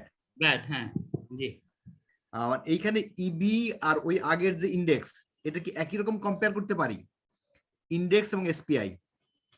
হ্যাঁ ইন্ডেক্স এবং এসপিআই কিন্তু শিডিউল পারফরম্যান্স ইন্ডেক্স, আই কিন্তু ইন্ডেক্স মানে সেম এসপিআই। হ্যাঁ ইন্ডেক্স মানে দুটার জন্যই কমনলি এখানে বলছি, index is division, index means division, SPI এবং সিপিআই বোথ। মানে এসপিআই টাকে আমরা ইন্ডেক্স হিসেবে ট্রিট করতে পারি। হ্যাঁ ইন্ডেক্স, এটা কিন্তু ইন্ডেক্সই, SPI কেও? এসপিআই এবং সিপিআই দুইটা index, cost performance index, CPI হলো কস্ট আর এসপিআই হলো শিডিউল পারফরম্যান্স ইন্ডেক্স, দুইটাই কিন্তু ইন্ডেক্স, আইটা হলো ইন্ডেক্স। আচ্ছা, রেশিও আর ইন্ডেক্স মানে জাস্ট রেশিও। হ্যাঁ রেশিও রাইট হ্যাঁ। আর ভেরিয়েন্স হলো বিয়োগ, সাবট্রাকশন। হ্যাঁ কন্টিনিউ। একই জিনিস, ওইটারে বিয়োগ ঠিক আছে, জাস্ট জি জি ডিফারেন্স। জি জি ডিফারেন্সটা হ্যাঁ। এই 20 মাইনাস 30 হ্যাঁ, এটা ভাগ দিয়ে করছে, আর 20 কে 20 মাইনাস 30 করলে -10 আসতো। নেগেটিভটা ব্যাড। হ্যাঁ মাইনাস হলো ব্যাড। Okay, thank you. জি থ্যাংক ইউ। আমি তো আগাই যাই না, আমার মনে হয় এটা একটু কমপ্লেক্স লাগবে, কারণ আগেরটা শেষ করে আসলে এটা আরো ক্লিয়ার হয়ে যাবে। আর এইটা একটু মোটামুটি বুঝলে হবে, কারণ আমরা যদি কোশ্চেন গুলি পড়ি, যতগুলি কোশ্চেন আছে, সো ওই কোশ্চেন গুলি আরো স্টাডি করলে এটা আরো ক্লিয়ার হবে। স্যার অনেক কোশ্চেন উঠাই দিছে এই ক্লাসরুমে, ওগুলি দেখলে মোটামুটি রিলেশন করা যাবে আর কি। তো ডিলিং উইথ রিস্কটা একটা মানে অ্যাজাইলে তো একটা মূল অ্যাডভান্টেজ বলছে, আমরা রিস্ককে অ্যাডজাস্ট করতেছি খুব মানে বেটার ওয়েতে, প্রেডিক্টিভ এর থেকে মানে সিগনিফিকেন্টলি বেটার ওয়েতে বলা হয়েছে, কারণ যেহেতু ছোট ছোট ইটারেশনে টাস্ক কমপ্লিট হচ্ছে, এমন প্রত্যেকটা ইটারেশনে রিস্কটাকে অ্যাডজাস্ট করা হচ্ছে। So agile has a built in, এইজন্য বলছে বিল্ট ইন মিটিগেশন টেকনিক। তো স্প্রিন্ট রিভিউ, এভরি রিভিউর সময় একটা অ্যাডজাস্ট হচ্ছে। হ্যাঁ প্রায়োরিটাইজ ব্যাকলগস এর সময় রিস্ক অ্যাডজাস্ট করা হচ্ছে। কিভাবে অ্যাডজাস্ট করা হচ্ছে আমরা সামনে যাব। প্রায়োরিটাইজের সময়ে মানে প্রত্যেকটা যখন আমি ব্যাকলগস এ স্টোরি করতেছি, ওই স্টোরির সাথে রিস্কের কি একটা বিষয়, সেই রিস্কটাও কিন্তু আমরা অ্যাডজাস্ট করতেছি প্রায়োরিটাইজ করার সময়। তো ডেইলি স্ক্রাম তো হচ্ছে মিটিং এ ওটা ডিসকাস করা হচ্ছে, অ্যাডজাস্ট করার ব্যবস্থা করা হচ্ছে। তো frequent releases one of the other things, যে আমি প্রত্যেকটা রিলিজের সাথে আমি রিস্কের একটা বিষয় অ্যাড্রেস করছি। তো decentralize decision making, transparency, time boxes, প্রত্যেকটা টাইম বক্স প্রিন্টের কথা বলা হয়েছে। তো এখন সামনে ইজি এনাফ বলে একটা কোশ্চেন বলেছে, সামনে আমরা আর একটু পড়বো আর কি, সামনে দেখবো কিভাবে রিস্কটাকে অ্যাড্রেস করা হচ্ছে। তো risk as a factor of prioritization, তার মানে আমি যখন টাস্ক কিংবা আমি যখন ইউজার স্টোরিজ প্রায়োরিটাইজ করছি, আমি যাকে একটা সেদিন বড় রিজার্ভার এবং একটা ছোট রিজার্ভারে এক্সাম্পল দিচ্ছি, বড় রিজার্ভার থেকে আমি একটা ছোট অংশ আমি ছোট মানে একটা স্প্রিন্টে নিয়ে আসবো, দেন ওই স্প্রিন্টটাকে টাস্কে ভাগ করে কাজ করবো। সো বড় রিজার্ভারটাতে কিংবা বড় ব্যাকলগস, ইউজার ব্যাকলগসটাই আমার ফুল রিকোয়ারমেন্টস। আসলে বড় ছোট ছোট অংশ করে আমি যোগ করলে আমার পুরো প্রজেক্টটা ওই বড় রিজার্ভার, কিংবা আমি রিজার্ভার বলি যাতে আমার সুবিধা হয়, যে ওখান থেকে ছোট ছোট আকারে স্প্রিন্টে আসতেছে, স্প্রিন্ট আবার ডেলিভারি দিয়ে ওটা লাইভে চলে যাচ্ছে। হ্যাঁ সো বড় ইয়ে থেকে কি বলে ব্যাকলগস, যেটা ব্যাকলগস হলো মেন প্রোডাক্ট ব্যাকলগস, ওই প্রোডাক্ট ব্যাকলগসে আমাকে প্রায়োরিটাইজ করতে হবে ইয়ে মডিউলস বলি কিংবা আমার স্টোরিজ বলি। সফটওয়্যারের ক্ষেত্রে আমরা অনেক সময় মডিউলস বলে ফেলি, কিংবা আরো ছোট আকারে করলে ফিচার্স আকারে হতে পারে। এটা depend on the organization practice কিংবা যে যেভাবে করে। হ্যাঁ তো আমি যদি কিভাবে risk as a factor of prioritization হবে, তো আমি যদি এই ম্যাট্রিক্সটা দেখি, ম্যাট্রিক্সটা কিন্তু কি বলা হয়েছে, high value high risk high value, হ্যাঁ লো রিস্ক হাই ভ্যালু। এটা কিন্তু আবার সেই আমরা প্রবাবিলিটি ইন্ডেক্সে চলে আসলাম। আমরা যদি মনে করে থাকি রিস্কের মধ্যে আমরা পিআই প্রবাবিলিটি ইন্ডেক্স করছিলাম qualitative risk analysis and quantitative. তো কোয়ালিটেটিভে কিন্তু পুরো all about probability and index impact. তার মানে কি, আমি যদি হাই রিস্ক প্রবাবিলিটি হয় এবং হাই ভ্যালু হয়, তার মানে এই দুটো যদি গুণ করি, এই কোয়াড্রেন্টটা হলো সবচেয়ে মানে সবচেয়ে বেশি ভ্যালু পাবে, তার মানে আমাকে সবচেয়ে রিস্কি হবে। তো এই জায়গাটা আমাকে সবার আগে অ্যাড্রেস করতে হবে। Similarly low risk and high value, যদি হাই ভ্যালু হলো যে মানে প্রবাবিলিটি অফ কতক্ষণ, মানে এটা 90% প্রবাবিলিটি আছে এই লো রিস্কটা হওয়া, তার মানে প্রবাবিলিটি যখন বেশি থাকে তখন কিন্তু আমরা শঙ্কিত থাকি। তার মানে এইটা কিন্তু সেকেন্ড কোয়াড্রেন্টে আসছে 90 × 10 যেটাই হোক এখান থেকে। তার মানে স্টার্ট হিয়ার, মানে আমি প্রায়োরিটাইজেশন শুরু করবো এখান থেকে, শুরু করে দেন এখানে যাব লো risk high value, then low risk low value. কারণ এটা হয়তো বা এমন ক্ষেত্রে মানে পরের দিকে অ্যাড্রেস করলেই হবে। কিন্তু হাই রিস্ক লো ভ্যালু যখন বলি, তখন ওই যে আমি যেটা বলছিলাম যে একটা বিদ্যুৎ চমকানে একটা বট গাছ আছে আমার বাসার সামনে, ফর এক্সাম্পল একটা থান্ডারিং এ পুরা গাছটা জ্বলে যাওয়ার রিস্ক আসলে কতটুকুন প্রবাবিলিটি, এটা আমরা চিন্তা করি। আমরা যদি চিন্তা করি মনে মনে, হয়তোবা আমি তাকে 0%ও দিব, মানে জিরো, মানে লেস দেন ওই মানে ধরেন 0.0000001 এরকম একটা চিন্তা করতে পারি যে একটা এত মানে মানে প্রবাবিলিটি কম এটা, যে একটা থান্ডারিং এ আমার পুরো বটগাছটা জ্বলে যাবে। হ্যাঁ, আমরা হার্ডলি দেখি, যদিও ইদানিং কিছুটা আমরা অনেক থান্ডারিং কেস দেখতেছি, অনেকে বিদ্যুৎ পৃষ্ঠ হয়ে মারা যাচ্ছে, বাট আমি যদিও প্রবাবিলিটি চিন্তা করি, আমি that tax a very lower probability. এখন লোয়ার প্রবাবিলিটি দিয়ে যখন আমি হাই রিস্কেও গুণ দিই, এটা অলমোস্ট টেন্ডস টু 0 আসে। তো এটাকে অতটা এমফাসিস দেওয়া হয় না, এখানে দিলেও সবার শেষে। তার মানে এইটাকে আমি যখন টাস্ক প্রায়োরিটি করব, কিংবা আমি যখন ব্যাকলগ প্রায়োরিটি করব, তখন সবার আগে এই ইভেন্টসটা চিন্তা করব। আমি high risk high value address করব, then low risk high value, then low risk low value. তো এটার কথাই বলা হয়েছে risk as a factor of prioritization. আমি প্রায়োরিটাইজেশনের অন্যতম একটা ফ্যাক্টর হলো রিস্ক। হ্যাঁ, তো আমি একটু সামনে আগায় যাই। এই যে রিস্ক অ্যাডজাস্টেড ব্যাকলগ, এটা একটু কঠিন লাগতেছে কিন্তু জিনিসটা খুব সিম্পল। হ্যাঁ, যে আমি এগেইন প্রবাবিলিটি অ্যান্ড ইন্ডেক্স, আমি যখনই প্রবাবিলিটি অ্যান্ড ইন্ডেক্স বলছি, প্রবাবিলিটি হলো 50%, ইম্প্যাক্ট সরি ইন্ডেক্স না ইম্প্যাক্ট। হ্যাঁ, ইম্প্যাক্টটা আমি ডলার ভ্যালুতে, ইম্প্যাক্টটা তো কিছু না কিছু ভ্যালুতে নিতে হবে। ফর এক্সাম্পল আমার এটা চান্স হলো 50%, কিন্তু আমার ইম্প্যাক্ট হবে আমার $9,000 ক্ষতি হয়ে যাবে এই জন্য। হ্যাঁ, বা $9,000 একটা ইম্প্যাক্ট করবে, কিন্তু চান্স ইজ 50%, তার মানে পিআই হলো 4,500। ঠিক আছে, সিমিলারলি আমি 50% is the probability, but impact হলো $8,000। মানে আমার এই জিনিসটা হইলে, ধরেন আমি যদি একদিন চিন্তা করছি একদিন হরতাল হবে আমার প্রজেক্টে, আমার 10 দিনের মধ্যে 2 দিন হরতাল হওয়ার চান্স আছে, এবং এই 2 দিনে এক্সপার্টরা আসতে পারবে না, এবং there is a chance of losing $8,000 ক্ষতি হতে পারে আমার। হ্যাঁ, তো এবং এটার চান্স হলো, লেটস সে এটা মানে পলিটিক্যাল আনরেস্টটা একটু বেশি, এবং এটা 50% চান্স আছে। তো 50% চান্স হলে তখন 50% ইনটু 8, $4,000 একটা ইম্প্যাক্ট হতে পারে। সো সিমিলারলি এভাবে 50 এভাবে প্রবাবিলিটি এন্ড ইন্ডেক্স করে একটা রিস্ক থেকে 1 to 7 একটা রিস্কের একটা বিষয় এখানে অ্যানালাইসিস করা হয়েছে। আমি রিস্কটাকে পুরা প্রজেক্টেই করতে হয়, রিভাইজ করতে হয় বারবার, এই পিআইটা বারবার মানে প্রত্যেকটা এক একটা হয়তো বা ইটারেশন পরে কিংবা এক একটা ডেলিভারির পরে উই ক্যান মানে এই জিনিসটা প্রেডিক্টেবল বলা হয়েছে যে একটা ইন্টারভ্যাল পর পর রিঅ্যাসেস করতে রিস্ক। হ্যাঁ, তো এই রিঅ্যাসেস হতে পারে। তো এবং এই রিস্ক ইম্প্যাক্টটা যে সবগুলিতেই যাবে তা না, মানে এই রিকোয়ারমেন্টটা হয়তো সবগুলিতে নাও থাকতে পারে, বাট কিছু কিছু জায়গায় অ্যাড্রেস হতে পারে। তো ফর এক্সাম্পল রিস্ক ওয়ানটা এখানে কোনোটার জন্যই ফিচারের জন্য নাই, বাট রিস্ক টুটা there will be some impact. তখন চিন্তা করলো যে রিস্ক টুটা এখানে মানে $4,000 একটা রিস্ক আছে, এবং এই যে 1,500 এইভাবে করে এটাকেও একটা ডিসেন্ডিং অর্ডারে আসে, খেয়াল করবেন। কিন্তু যখন আমি অ্যাড্রেস করব তখন এই দেখেন রিকোয়ারমেন্ট, এটা অলরেডি আগে প্রায়োরিটাইজ একটা রিস্ক ছিল, মানে প্রায়োরিটাইজ একটা রিকোয়ারমেন্টস, যেটা আমার ব্যাকলগস থেকে আমি রিকোয়ারমেন্টস গুলি ডলার ভ্যালু অনুযায়ী, ভ্যালু ড্রিভেন ডেলিভারির কারণে আমি যেটা হাইয়েস্ট ভ্যালু সেটাকে সবার উপরে দিছি, আস্তে আস্তে ভ্যালু ড্রিভেন ডেলিভারি অনুযায়ী আমি রিকোয়ারমেন্টস গুলি 1 থেকে 7 পর্যন্ত সাজাইছি ব্যাকলগসে। এখন আস্তে আস্তে আমি রিস্কের বিষয়গুলি ইনজেক্ট করে দেবো। কোথায় ইনজেক্ট করব? জাস্ট যেই ভ্যালুটা আসছে আমার, ধরেন 4,000 আসছে, 4,000টা আসবে কিন্তু এই দুইটা ভ্যালুর মাঝখানে। তার মানে আমাকে যেহেতু এইটা হ্যাজ দ্য সিমিলার ইম্প্যাক্ট, ভ্যালুর ইম্প্যাক্ট করবে, এবং $4000 একটা বড় ইম্প্যাক্ট, আমাকে কিন্তু রিকোয়ারমেন্টটা করার সাথে সাথে এই রিস্কটাকেও অ্যাড্রেস করে আসতে হবে। হ্যাঁ, এই কারণে আমরা বলি যে প্রত্যেকটা ইটারেশনে we are addressing the risk.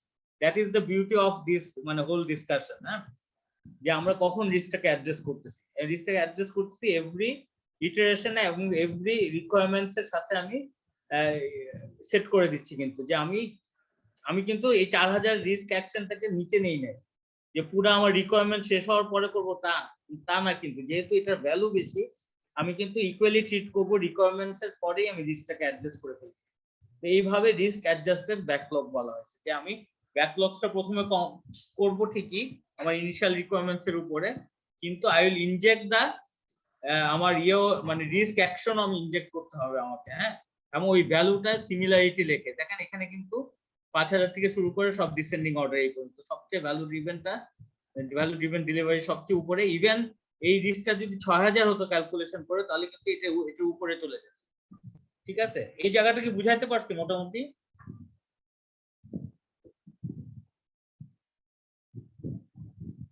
আমি আগায় যাই না, মোটামুটি মনে হয় বোঝানো গেছে। আগান, নেক্সট চলে যান। কমপ্লেক্স।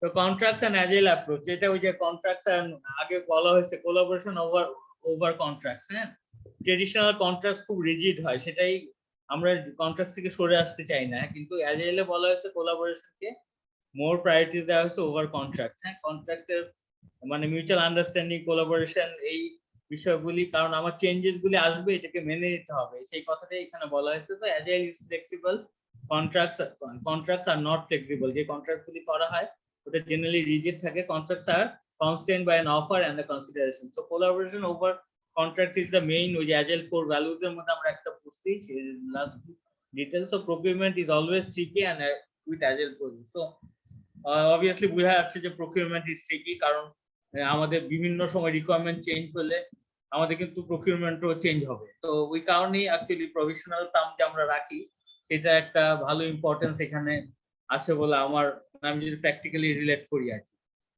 সো ওইটা একটা বেশি ইম্পর্টেন্ট। সো বিভিন্ন সময় আমি যদি আমার প্ল্যাটফর্ম চেঞ্জ হয়ে যায় সফটওয়্যারে, তখন কিন্তু আমার নতুন প্রকিউরমেন্ট লাগছে, যেটা শুরুতে কিন্তু আনফোরসিন ছিল। সো কনসিডারেশন ফর কন্ট্রাক্ট হলো স্কোপ চেঞ্জেস, যেটা আগে বলছি priorities and time and cost, যেটা আমরা ওই যে ইনভার্টেড ট্রায়াঙ্গেল দেখে আসছি ওইটার কথা এখানে বলা হয়েছে। স্কোপ চেঞ্জ হবে, প্রায়োরিটিস চেঞ্জ হবে, প্রায়োরিটিস, তারপর আমার আসবে অ্যাডপশন অফ চেঞ্জেস আসবে, তারপর টাইম এন্ড কস্টের কথা বলা হয়েছে, যেটা ফিক্স রাখার চেষ্টা করতে হবে। হ্যাঁ, এই so taking care of the stakeholders engagement আরেকটা বড় ভিউজ। আমরা এসিপি তে যখন অ্যাজ এ সার্টিফাইড প্র্যাকটিশনার ওই এসিপি যদি কেউ করি ফিউচারে, ওখানে দেখবো যে স্টেক হোল্ডারের সাথে এঙ্গেজমেন্ট একটা বড় চ্যাপ্টার এসিপি। তো এটা একটা শর্ট আকারে জাস্ট বলা হয়েছে যে কি হবে আসলে ম্যানেজমেন্ট ভার্সেস স্টিওয়ারশিপ, যেটা ওই যে আমরা সার্ভেন্ট লিডারশিপ আগে পড়ে আসছি। Safeguarding and looking after the people is better aligned with the agile servant leadership model. এটা আমি লাস্ট ক্লাসে ডিটেইল আলোচনা করছি, সার্ভেন্ট লিডারশিপটাকে বলা হয়েছে এনকারেজ করার জন্য। তো educating stake holders about agile, ওই যে agile mindset, doing agile versus মানে অ্যাজাইল মাইন্ডসেটটাকে গ্রো করা। হ্যাঁ, তো অ্যাজাইল মাইন্ডসেটটাকে রাখতে হবে যে না জোর করে করবো না, মানে সবার মাইন্ডসেটটা অ্যাজাইল হবে, সেটার জন্য এডুকেশন লাগবে আসলে। তো basic education about how agile operates, the values, practices and benefit. তো keeping stakeholders engaged as the project progress, short iteration, মানে প্রত্যেকটা ইটারেশনে স্টেক হোল্ডারকে এঙ্গেজ করতে বলা হয়েছে আর কি। হ্যাঁ, তো why big focus on stakeholders কে এত বিগ ফোকাস কেন, মানে অ্যাজাইল, এটা হলো একটা question. Projects are undertaken for people and by the people, তার মানে ওই যে গণতন্ত্রের সংজ্ঞার মতো আর কি। তো আমরা মানে যেহেতু প্রজেক্টটা মানুষের জন্যই নেওয়া হচ্ছে এবং করতেও হচ্ছেও মানুষ, so that's why it's obvious যে আমরা স্টেক হোল্ডার্স কে একটা ফোকাস রাখবো। Individuals and interactions over the process and tools. তার মানে এটা আমরা একটা অ্যাজাইল ভ্যালুতে পড়ে আসছি যদি মনে পড়ে লাস্ট ক্লাসে। তার মানে কি ইন্ডিভিজুয়ালস মানে পিপল and their interaction, তাদের যে interactions gets priority over আগে ট্রেডিশনাল প্রসেসেস এন্ড টুলস। আমরা যে প্রসেস এন্ড টুলস যেগুলি পড়ছি তার থেকে কিন্তু ইন্ডিভিজুয়ালস এন্ড ইন্টারঅ্যাকশনসটা মোর প্রায়োরিটিস পাবে এখানে।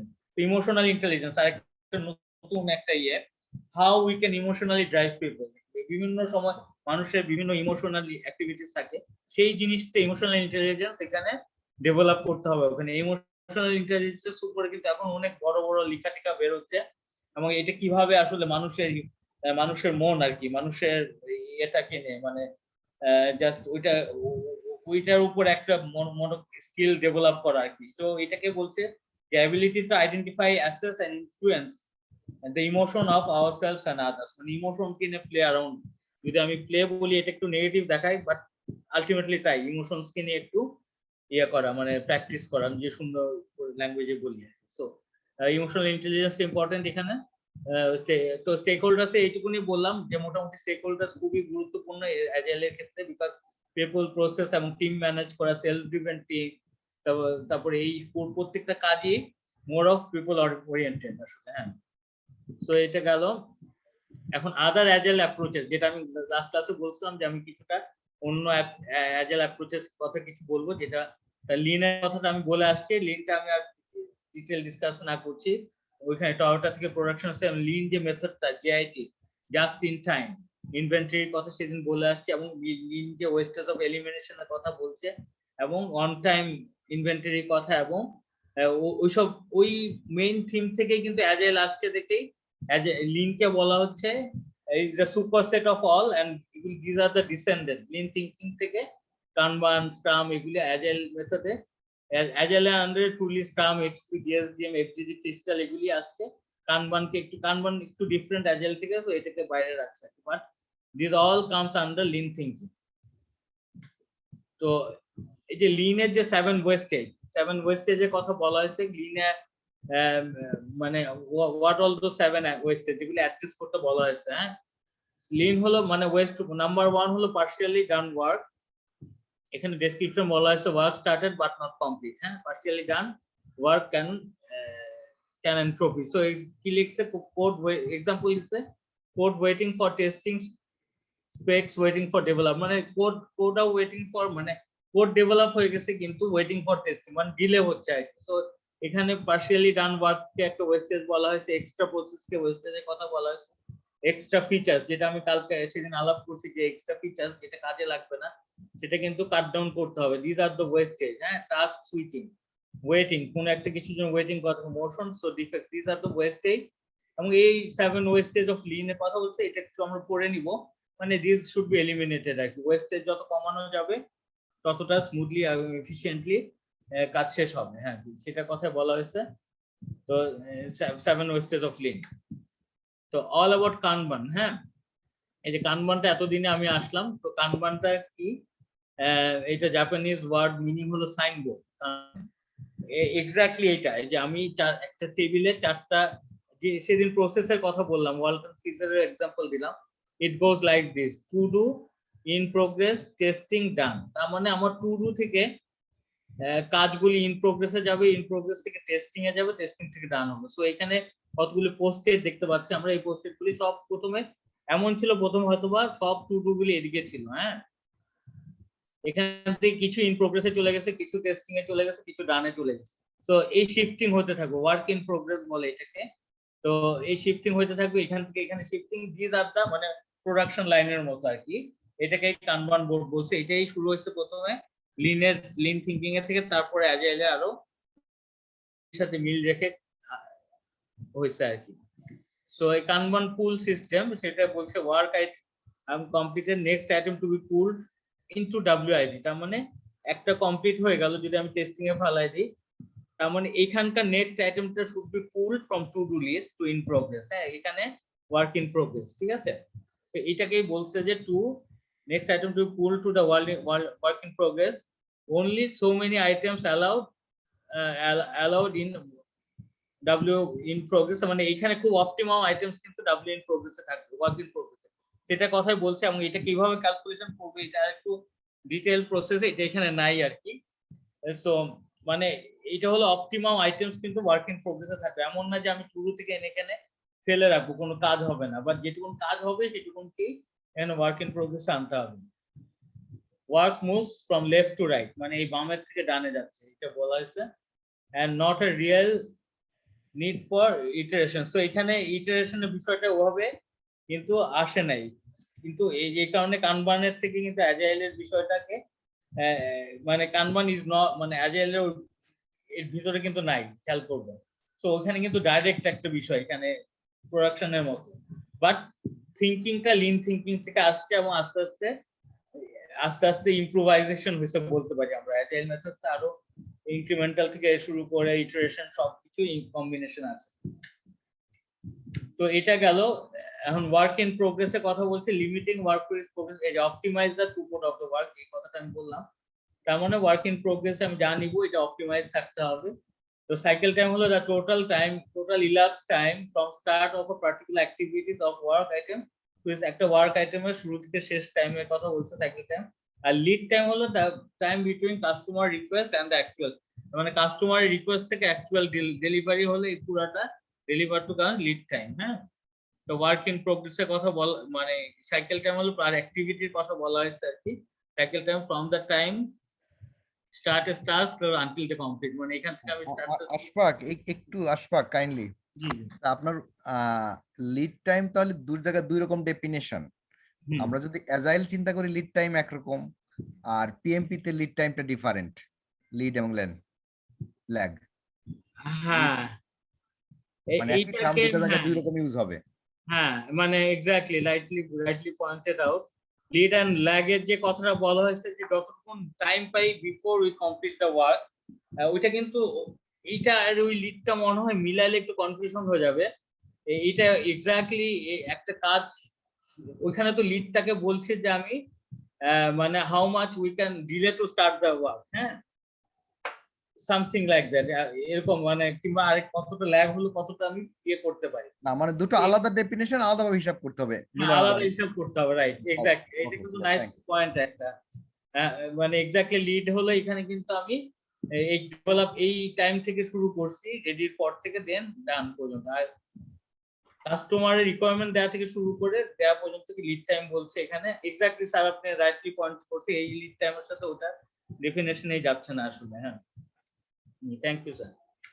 তো এটা হলো একটা, এটা হলো এক্সট্রিম প্রোগ্রামিং। এখন এটা কানমানের পর আমি অ্যাজাইলে ঢুকছি। তো এক্সট্রিম প্রোগ্রামিং এটা একদমই প্রোগ্রামিং এর বিষয়। এই টোটাল প্রসেসে এক্সট্রিম প্রোগ্রামিং মেইন এটা হলো যে পেয়ারে কাজ করে, team member share the code, XP users pair in programming, pair programming. হ্যাঁ, এক্সপি এটা একদমই সফটওয়্যার, এটা সফটওয়্যার ছাড়া অন্য কিছুতে না ডেভেলপ করা হয়, software development best practice. Extreme programming এ ইউজেস পেয়ার প্রোগ্রামিং, মানে দুইজন করে কোডিং করে, একজন যা করে আরেকজন তা পুরাটাই দেখে এখানে, and correct the users code, আর যাতে করে একজন আরেকজনের ইয়ে থাকে, মানে ফেইল ওভার কিংবা ফল ব্যাক প্ল্যানিং, কিংবা একজন পুরাটা জানে। এটা কি মানে প্রোগ্রামিং একটা অ্যাপ্রোচ বলতে পারেন আর কি। তো এখানে টিম রোলস হলো কোচ, কাস্টমার, প্রোগ্রামার, টেস্টার, এই চারটা। এখানে কোচ বলা হচ্ছে আমাকে ইসের বদলে, কি বলেন, স্ক্রাম মাস্টারের বদলে, ওনারের বদলে কাস্টমার, প্রোডাক্ট ওনারের বদলে কাস্টমার, প্রোগ্রামার হলো এই দুটো হলো ডেভেলপমেন্ট টিম। তো এক্সট্রিম প্রোগ্রামিং এর জন্য আমার এইটুকু মনে রাখলে যথেষ্ট, আমার আর ডিটেইলে যাওয়ার দরকার নেই, এবং এইটা খুব আসবেও না। আমাদের মেইনলি স্ক্রাম নিয়ে পড়তে হবে। আমি জাস্ট এটা কাজ দিচ্ছি যে আর কি কি জিনিস আছে। তো এই জিনিসটা মনে রাখতে হবে, pair programming. Once we talk about pair programming, তার মানে আমরা এক্সট্রিম প্রোগ্রামিং এর কথা বলছি আর কি। মানে আমরা তো এখন পেয়ার প্রোগ্রামিং চিন্তা করতে পারি না যে একটা রিসোর্সেস কস্ট যেরকম আরেকটা সেম রিসোর্স বসায় রেখে তার জিনিসই সে করবে, that is actually huge costly. Bangla আমাদের পার্সপেক্টিভে বলি, আমাদের যদি কন্ট্রাক্টগুলি দেখি অনেক কস্টলি। হ্যাঁ, সেই ক্ষেত্রে পেয়ার প্রোগ্রামিং এর কথা মানে আগে ট্রেডিশনালি চলে আসছে যে একজন যেটা করবে একজন এক্স্যাক্টলি সেটা করবে, জাস্ট টু মানে যাতে করে ফিউচারে প্রবলেম না হয়, কিংবা ফল ব্যাক প্ল্যান কনসিডার করে। সো ওইটার কথাই এখানে বলা হয়েছে এক্সট্রিম প্রোগ্রামিং। এখন খুব ওয়াইডলি ইউজ না আর কি, আমরা তো ট্রেডিশনাল অ্যাজাইলে কাজ করছি আর কি। সো এটা আমি আগায় যাচ্ছি, এক্সট্রিম প্রোগ্রামিং জাস্ট ওইটা মনে রাখবো। ইভেন তারপর আরেকটা আসছে feature driven delivery, just feature গুলি নিয়ে আগে কাজ করবো। তো ডেভেলপ ওভারঅল মডেল, প্রথমে প্রোটোটাইপ মডেল করতে হবে, বিল্ড আপ আমার ফিচার লিস্ট গুলি করতে হবে, যে দিস আর দ্য ফিচার্স। তো এখন এটাকে প্ল্যান বাই ফিচার করতে হবে, রাদার দেন বিভিন্ন মডিউল চিন্তা করে না করে ফিচারের কথা, কি কি ফিচার দিবে ওই ফিচারটাকে আগে design by feature, build by feature, মানে জাস্ট ফিচার ড্রিভেন ডেভেলপমেন্ট। হ্যাঁ, এটা হলো আরেকটা মেথড। আরেকটা হলো ক্রিস্টাল। এটা জাস্ট ক্রিস্টালটা হইলো এই 4-5টা যে কালার আছে ক্রিস্টালে, ক্রিস্টাল ক্লিয়ার, ক্রিস্টাল ইয়েলো, মানে কালার অনুযায়ী এটা রেটিং বাড়ে। এটা মনে হয় it increases based on the colour, মানে ইয়েলো থেকে অরেঞ্জ, দেন রেড, দেন মেজেন্টা। হ্যাঁ, তো এখানে কি বলছে, এবং ক্রিটিক্যালিটার নিচে, সো আমি ক্রিস্টাল লেয়ারে 1 থেকে 6 জনের একটা টিম সাইন, ক্রিস্টাল ইয়েলো 1 থেকে 7 থেকে 20, 21 থেকে 40, যত ইয়ে বাড়ছে রেটিং তত বাড়তেছে। এটা মানে একটা কোডেড বাই কালার নেমস, মানে এই প্রত্যেকটা টিমের কোড হচ্ছে colour names, so customised by critically and team size. Crystal clear হলো low criticality small team building, crystal criticality to crystal magenta হলো high criticality and large team. So এই জিনিসটা মানে আমরা কিন্তু এতক্ষণ যা পড়ে আসছি কনসেপ্টটা এখানে একটু ডিফারেন্স। এই জিনিসটা আমিও ঠিক অ্যাজাইলের সাথে রিলেট করতে পারি না, বাট আমি মনে রাখছি ফর মাই ক্লিয়ারেন্স যে আমার এটা just based on the team building, based on the criticality, যে আমি ক্রিটিক্যালিটির উপর টিম বিল্ড করবো, অ্যাজাইলের কাজই করব, আমার টিম বিল্ডটার উপর ফোকাস করা হয়েছে এখানে। যে আমার ছোট টিমের জন্য আমি নাম দিচ্ছি ক্রিস্টাল ক্লিয়ার, ক্রিস্টাল ইয়েলো, এইভাবে কোড বেস, কালার কোড, এইটুকুন মনে রাখবো। বাট এটা এই কোনো জায়গা থেকেই আমার আই ডোন্ট থিংক সো কোনো কোশ্চেন আসার কথা, এক্সেপ্ট আমার মনে রাখতে হবে অ্যাজাইল অ্যাপ্রোচ, কানবানটা আর ইয়েটা লিন। আর ক্রিস্টালটা আমি মনে রাখবো যে কোডিং সিস্টেম, কালার কোডের উপর বেস করে স্মল থেকে ক্রিটিক্যাল। তো এই পোর্শনটা কোনকে আমাকে হয়তো একটু মনে রাখতে হবে, কারণ আমরা এটি ডিটেইলে আর যাবো না। ইভেন এসিপি তো এর থেকে বেশি ডিটেইল নাই আর, ঠিক আছে? তো এইটা হলো মোটামুটি আমার শেষ অ্যাজাইলের ইয়েটা, কি বলেন, অ্যাজাইল, ম্যানেজিং অ্যাজাইল। তো এবং এই 3টা চ্যাপ্টারই আমার মনে হয় আপনাদের জন্য যথেষ্ট এবং অনেকটা কম্প্রিহেনসিভ কভার করা হয়েছে। এবং যেটা আপনারা ওই agile guide, agile practice guide যেটা আমাদের পিএমবুক 6 এর সাথে আছে পিছনে, ওইখানে এগুলি কভার করা আছে, এবং এর থেকে পারলে একটু বেশি কভার করা আছে। সো আমার মনে হয় অ্যাজাইল মোটামুটি ক্লিয়ার। তো কারো কোনো প্রশ্ন থাকলে আমরা করতে পারি, কিংবা মুস্তাফা সাহেব যদি কিছু বলেন।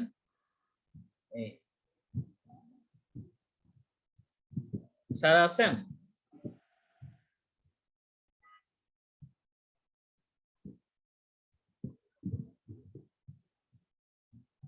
এখন ফাইনালি পরীক্ষার জন্য আমরা তাহলে কিভাবে এগোবো? আমরা তো মাঝখানে বেশ মাসখানেক বা তার চেয়ে বেশি মনে হয় ডিটাচ হয়ে গেছি কোর্স থেকে। হ্যাঁ, এখন পরীক্ষার সময় তো জন্য আছে মাত্র 2 মাস ম্যাক্স। হ্যাঁ, ওই যে পরীক্ষার জন্য এখন আমি যেটা বলবো, সবার আগে তো আমি রেকমেন্ড করি ইয়ের বইটা পড়তে, পিএমবুক 6টা পুরাটা একবার মানে অ্যাটলিস্ট রিডিং করে গেলে হবে। হ্যাঁ, মানে পিএমবুকটা যদি কেউ একবার পড়া শেষ করেন, তাহলে মানে ওইটা হলো ফার্স্ট বেঞ্চমার্কিং, কিংবা যে না আমি সামনে যাইতে পারবো, আমার হিসাবে সেটা মনে হয় যে পিএমবুকটা একবার পড়তে হবে।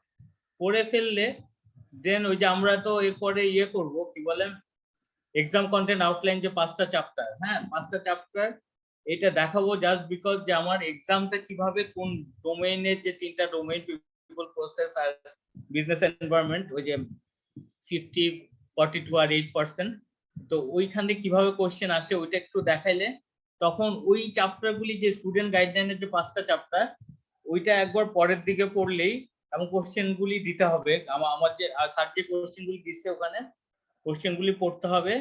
পড়ার পরে মক টেস্ট দিতে হবে। মক টেস্ট অবভিয়াসলি অ্যাটলিস্ট 2টা কমপ্লিট মক টেস্ট দিতে হবে, কারণ ওই টাইমের মধ্যে আমরা অনেক সময় 50টা করে দেই, কিন্তু ওইটা কিন্তু আসলে অ্যাকচুয়াল রিফ্লেক্ট করে না, বিকজ ওইটা আসলে তখন একটু ওই ধৈর্য পরীক্ষাটা হয় না, কিন্তু যে এটা তো একটা বড় হলো ধৈর্য পরীক্ষা, কারণ এই যে কি বলে 4 ঘন্টা না, এখন 180,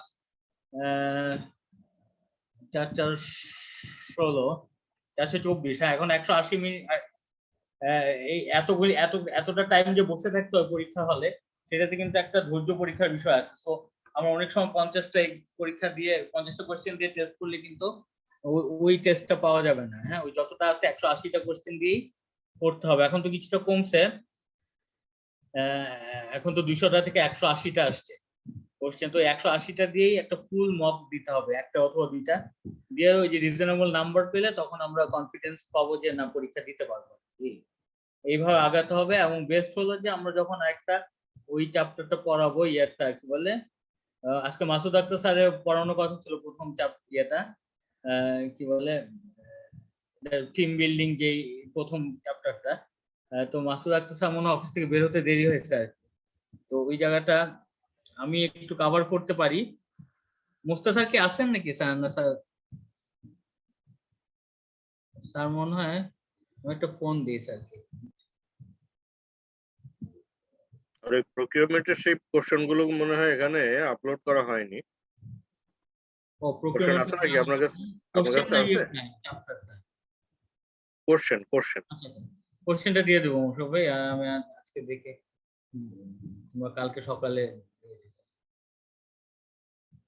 আমরা কি আজকে এটা করব, ইয়েটা এক্সাম কন্টেন্ট আউটলাইনের একটা ইয়েটা ছোট একটা কি জিনিস আমরা দেখতে পারি? আচ্ছা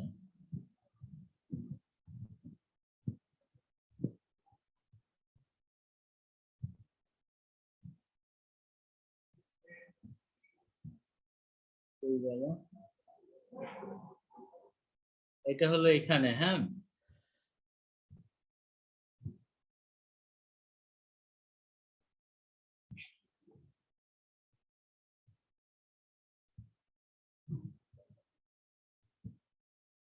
এখানে তো দেখা যাচ্ছে না উপরে। আচ্ছা যাকে, এটা হলো স্টুডেন্ট গাইড, যে 5টা স্টুডেন্ট গাইড তোলা হয়েছে। হ্যাঁ এই 5 এখন কিন্তু নরমাল এখন যে ইয়ে হয় আমাদের যে কোর্সগুলি হয় পিএমপি, সেখানে কিন্তু আর পিএমবুক 6 ওভাবে পড়ায় না, সেখানে স্টুডেন্ট গাইডটাই পড়ায়। ঠিক আছে, আমরা যে 5টা স্টুডেন্ট গাইড দিছি, কিন্তু মানে আমরা বুঝতে পারছিলাম যে স্টুডেন্ট গাইড পড়ে কিভাবে একজন ক্যান্ডিডেট কিংবা একজন ইয়ে পার্টিসিপেন্ট এত ভিতরে যাইতে পারবে, একটা পিএমবুক 6 এর পুরো জিনিসটা কিভাবে জানবে। সেই কারণে আমরা একটা আইডিয়া নিয়েছিলাম যে পিএমবুক 6টা একটু পড়াই নিয়ে দেন স্টুডেন্ট গাইডটা পড়লে দেন আমরা যা যা টপিক এখন পড়ে আসছি আপনারা ইজিলি ইউ ক্যান রিলেট যে আমি স্টুডেন্ট গাইডের কোথায় কি পড়তেছি এবং সেটা আমি কিভাবে রিলেট করছি পিএমবুক। এখন আপনাদের জন্য অনেক ইজি হবে। বাট এই স্টুডেন্ট গাইডটা আমি সাজেস্ট করবো একবার পিএমবুকটা পড়ে নিয়ে দেন স্টুডেন্ট গাইডটা পড়লে আমার মনে হয় খুবই ইজি হয়ে যাবে জিনিসটা। তার মানে কি আমি এই যে স্টুডেন্ট গাইডটা কিভাবে পড়বো সেটা একটা আমি লিখে নিয়ে আসছি এখানে। যে প্রথমে স্টুডেন্ট গাইডটা 5টা স্টুডেন্ট গাইড আছে, তো এটাকে আমরা এক একটা চ্যাপ্টারকে লেসন্স বলছি, এক একটা divided into lessons and topics. প্রত্যেকটা লেসন আবার ডিফারেন্ট টপিকস এ ভাগ হয়েছে এবিসি। সো প্রথমে আমরা এটা দেখবো যে 5টা লেসন্স আবার টপিকস এ ভাগ হয়েছে। Converting a subject or set of related covering a subject or set of related subjects। তার মানে কি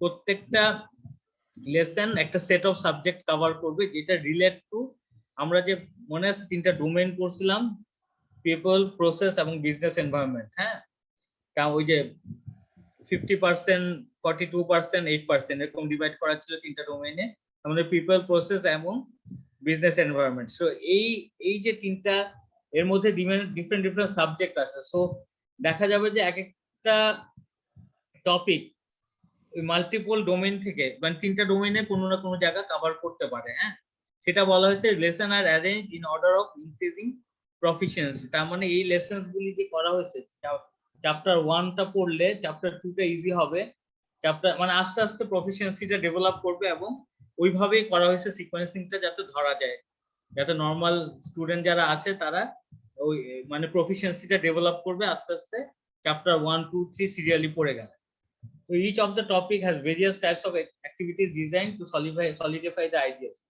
তার মানে এই 5টা চ্যাপ্টারকেই আসলে মানে বিভিন্ন অ্যাক্টিভিটিজ এর কথা বলা হয়েছে। ওখানে দেখবেন অ্যাক্টিভিটি 1, 2, 3 একটা হলো ওই যে আমরা পড়লাম না টাস্ক এনাবলার অ্যাক্টিভিটিস। হ্যাঁ তো টাস্ক প্রত্যেকটা চ্যাপ্টারের সাথে ওই টাস্কের রেফারেন্স করা আছে এবং এনাবলারস এর রেফারেন্স করা আছে। ইজিলি আপনারা ওই যে আমি যে একটা এক্সাম কন্টেন্ট আউটলাইন একটা দিয়েছি দেখবেন ওটার মধ্যে একটা চার্ট করা আছে কোনটা কতগুলি টাস্ক, কতগুলি এনাবলারস এবং এনাবলারস হলো এক্সাম্পল ফর ইন্ডিকেটিভ টাস্ক। হ্যাঁ ওই টাস্কে আন্দাজে ওই বেসিসে কোশ্চেন গুলি আছে। এটা কিন্তু আসলে বেসিক্যালি এটা কিন্তু কোশ্চেন এক্সাম কিভাবে কন্ডাক্ট হবে তার একটা আউটলাইন। আমরা কিন্তু যা পড়ার পড়ে ফেলছি, এখন এটা অনেকটা আমার এক্সামের প্রিপারেশন নেওয়ার জন্য। ঠিক আছে, সো এই এক্সাম এই যে লেসন 1 to 5 এর প্রিরিকুইজিটস আমি প্রিরিকুইজিটসটা কেন আনছি, যাতে করে আমরা যে কনফিউশনে ছিলাম যে আমরা খালি স্টুডেন্ট গাইড ডাইরেক্ট পড়াবো না পিএমবো কে পড়ায় দেন স্টুডেন্ট গাইড পড়াবো, সেটা ক্লারিফাই করার জন্য। এখানে কিন্তু ক্লিয়ারলি বলা আছে, to ensure your success in this course you should have experience with basic project management concepts and have some working experience with project management। তার মানে এই বইটা পড়ার জন্য they are asking for experienced professional and you can obtain this level of skills and knowledge by taking following PMS course। তার মানে এই কোর্সটাকে সে আগে নিয়ে নিতে বলছে, introduction to project management basics, introduction to agile. তার মানে এই তিনটা জিনিস কিন্তু আমরা এতদিন পড়ে আসছি। এই কারণে আমি এতগুলি এই স্লাইডটা আমি এক্সট্রা বানাইছি, বানানোর একটাই কারণ হলো টু মেক ইউ আন্ডারস্ট্যান্ড যে আমরা পিএমবক 6টা পড়ে আসছি just because to have skill set on, যাতে করে আমি এই স্টুডেন্ট গাইডলাইনটা আরো ভালোভাবে পড়তে পারি। আমাদের কাছে মনে হয়েছিল মোস্তা স্যার আমরা একসাথে বসছিলাম আরো 3-4 জন ইনস্ট্রাক্টর নিয়ে যে এটা ডাইরেক্ট পড়াইলে হবে কিনা, তো আমরা সবাই মোটামুটি একমত হয়েছিলাম যে না, আগে পিএমবক 6টা একটু আইডিয়া দিলে দেন স্টুডেন্ট গাইডটা পড়া ইজি হবে। সেই কারণে আমি একটু লম্বা ব্যাকগ্রাউন্ড দিলাম এখানে, সো এমন স্টুডেন্ট গাইডটা আনলাম। তো লেসন 1 হলো creating a high performance team, মানে ওই আমাদের 5টা লেসনের মধ্যে ফার্স্ট লেসন হলো হাই পারফর্মিং টিম। তো টিম দেখে বোঝা যাচ্ছে যে এখানে টিম নিয়ে কথাবার্তা বলার কথা বলা হয়েছে। সো এইটা কিন্তু মোর অফ আমরা আপনাদের উপর ছেড়ে দিব পড়াশোনার জন্য, কারণ এক্সাম কন্টেন্ট প্রিপারেশনটা অ্যাকচুয়ালি আপনাদের। সেই কারণে এখানে কি আসছে পুরোটা বই পড়ে রিলেট করলে কিন্তু অ্যাক্টিভিটিস গুলি, ওখানে যে অ্যাক্টিভিটিস গুলি আছে পড়লে আপনাদের জাস্ট জিনিসটা ইজি হবে আর কি। অনেকে এটা অল্প একটু পড়ে চলে গিয়েও পরীক্ষায় পাস করে আসতেছে, বুঝতে পারছেন? তো আমার মনে হয় না খুব অসুবিধা হবে, বাট তারপরেও আমরা সাজেস্ট করবো এই পুরাটা একবার লেসন 1 to 5 দেখে যেতে, যেহেতু পিএমবক এর নতুন এক্সাম কন্টেন্ট আইডি এবং নতুন স্টাডি ম্যাটেরিয়াল এটা দিয়েছে এখন। তো লেসন 1 এ এটা, লেসন 1 এ কি কভার করছে, ইকো কভার অবজেক্টিভ, এই যে এই কয়টা যে আছে না, এই যে task, this are the task, এবং পিপল ডোমেইনে 8টা টাস্ক কভার করছে, কিন্তু এটা ডোমেইন 1 এ, হ্যাঁ পিপল ডোমেইন অনল পিপল, এই 8টা টাস্ক কভার করছে এই পার্টিকুলার লেসনটা অথবা চ্যাপ্টারটা, ক্রিয়েটিং হাই পারফর্মিং টিম। সেটা হলো লিড আর টিম। আপনারা যদি ইকোটাকে মিলান, আমি ইকো দিয়ে একটা নাম্বার নিচ্ছি, বাট ইকোটাকে মিলান তখন কিন্তু আপনি এনাবলারের আন্ডারে এইগুলি পাবেন, যে appraise team skills and maintain team knowledge transfer. তার মানে কি টিম স্কিল ম্যানেজ টিমের কথা আসছে, ঠিক আছে, এবং মেইনটেইন লিড, এই যে নলেজ ট্রান্সফার, এই এটা কিন্তু দুইটা এনাবলারে আপনি 1.2.6 1.6 এই রেফারেন্সে পাবেন, ঠিক আছে। আমি ওই জিনিসটা আবার একটু দেখাবো, যে আমাদের যে এক্সাম কন্টেন্ট আউটলাইনে যে ইয়েটা আছে, যে লাস্টে যে ক্রসওভার আমি একটা পাঠাইছি, দেখবেন ওটা যদি একটু খেয়াল করবেন, পিপলের আন্ডারে টাস্ক বলা আছে, টাস্কের আন্ডারে এনাবলার্স বলা আছে, এবং সেই এনাবলার্স গুলি নিয়ে এখানে পড়াচ্ছে। হ্যাঁ, তো আলটিমেটলি এইগুলি করতে গেলে আমাকে পিএমবক 6 এ চলে যেতে হবে। সো অর্গানাইজ, এটা হলো টাস্ক হলো empower team members and stake holders, এর আন্ডারে organise around the team strength and support team task accountability. তো এটা হলো এনশিওর টিম মেম্বার্স আর adequately trained। এইটা পুরাটাই বলছে এখানে, এর আন্ডারে কিছু টাস্ক আছে, ওখানে কিছু এনাবলার্স আছে, ওইটা দেখাবে সামনে। Build a team, determine project member requirements, negotiate project agreements negotiation, কিন্তু নেগোসিয়েশন স্কিল একটা অন্যতম জিনিস, এগুলি নিয়ে কিছু কথাবার্তা আছে। বিল্ড শেয়ার আন্ডারস্ট্যান্ডিং, তো engage and support virtual teams এর কথা বলছেন। ডিফাইন টিম গ্রাউন্ড রুলস একটা ইম্পর্টেন্ট, এটা কিন্তু ম্যানেজ টিমে আমরা আগে আমরা পড়ে আসছি বিভিন্ন জায়গায়। সো এই জায়গাটাতে ডিটেইল গুলি বলছে। এখন আপনারা যদি একটু ইয়েটা পড়েন, তো মানে 7টা টপিকের, এই যে 7টা টপিক আমরা পড়বো, ওই টপিকগুলি চ্যাপ্টার 1 এ, মানে লেসন 1টা যদি আপনারা একটু নামাই করেন, তাহলে কিন্তু মানে জিনিসটা দেখতে মানে কভার করতে সুবিধা হবে। সো এখানে এই 5টা টপিক, 7টা topic: build a team, define team ground rules, negotiate project agreement, empower team members and stakeholders, train team members and stakeholders, engage support virtual teams, and build shared and understand, যেটা আমি বলে আসলাম। এই 4টার উপরে করতে হবে। এখন build a team, team needed to build a required business। হ্যাঁ, মানে এখানে যেটা বলা হয়েছে, আমি একটু ইয়ে করে নিই জিনিসটা। ছোট ইয়ে হয়ে গেছে।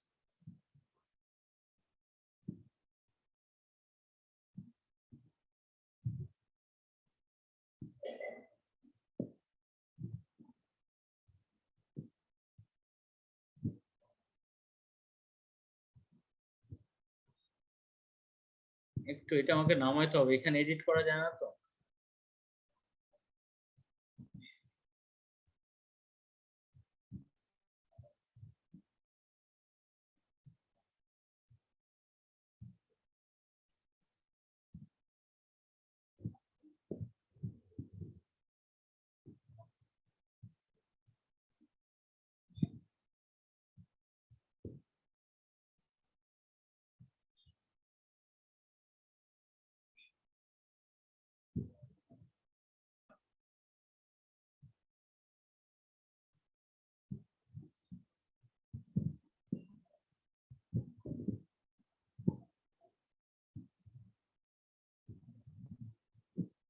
আমাদের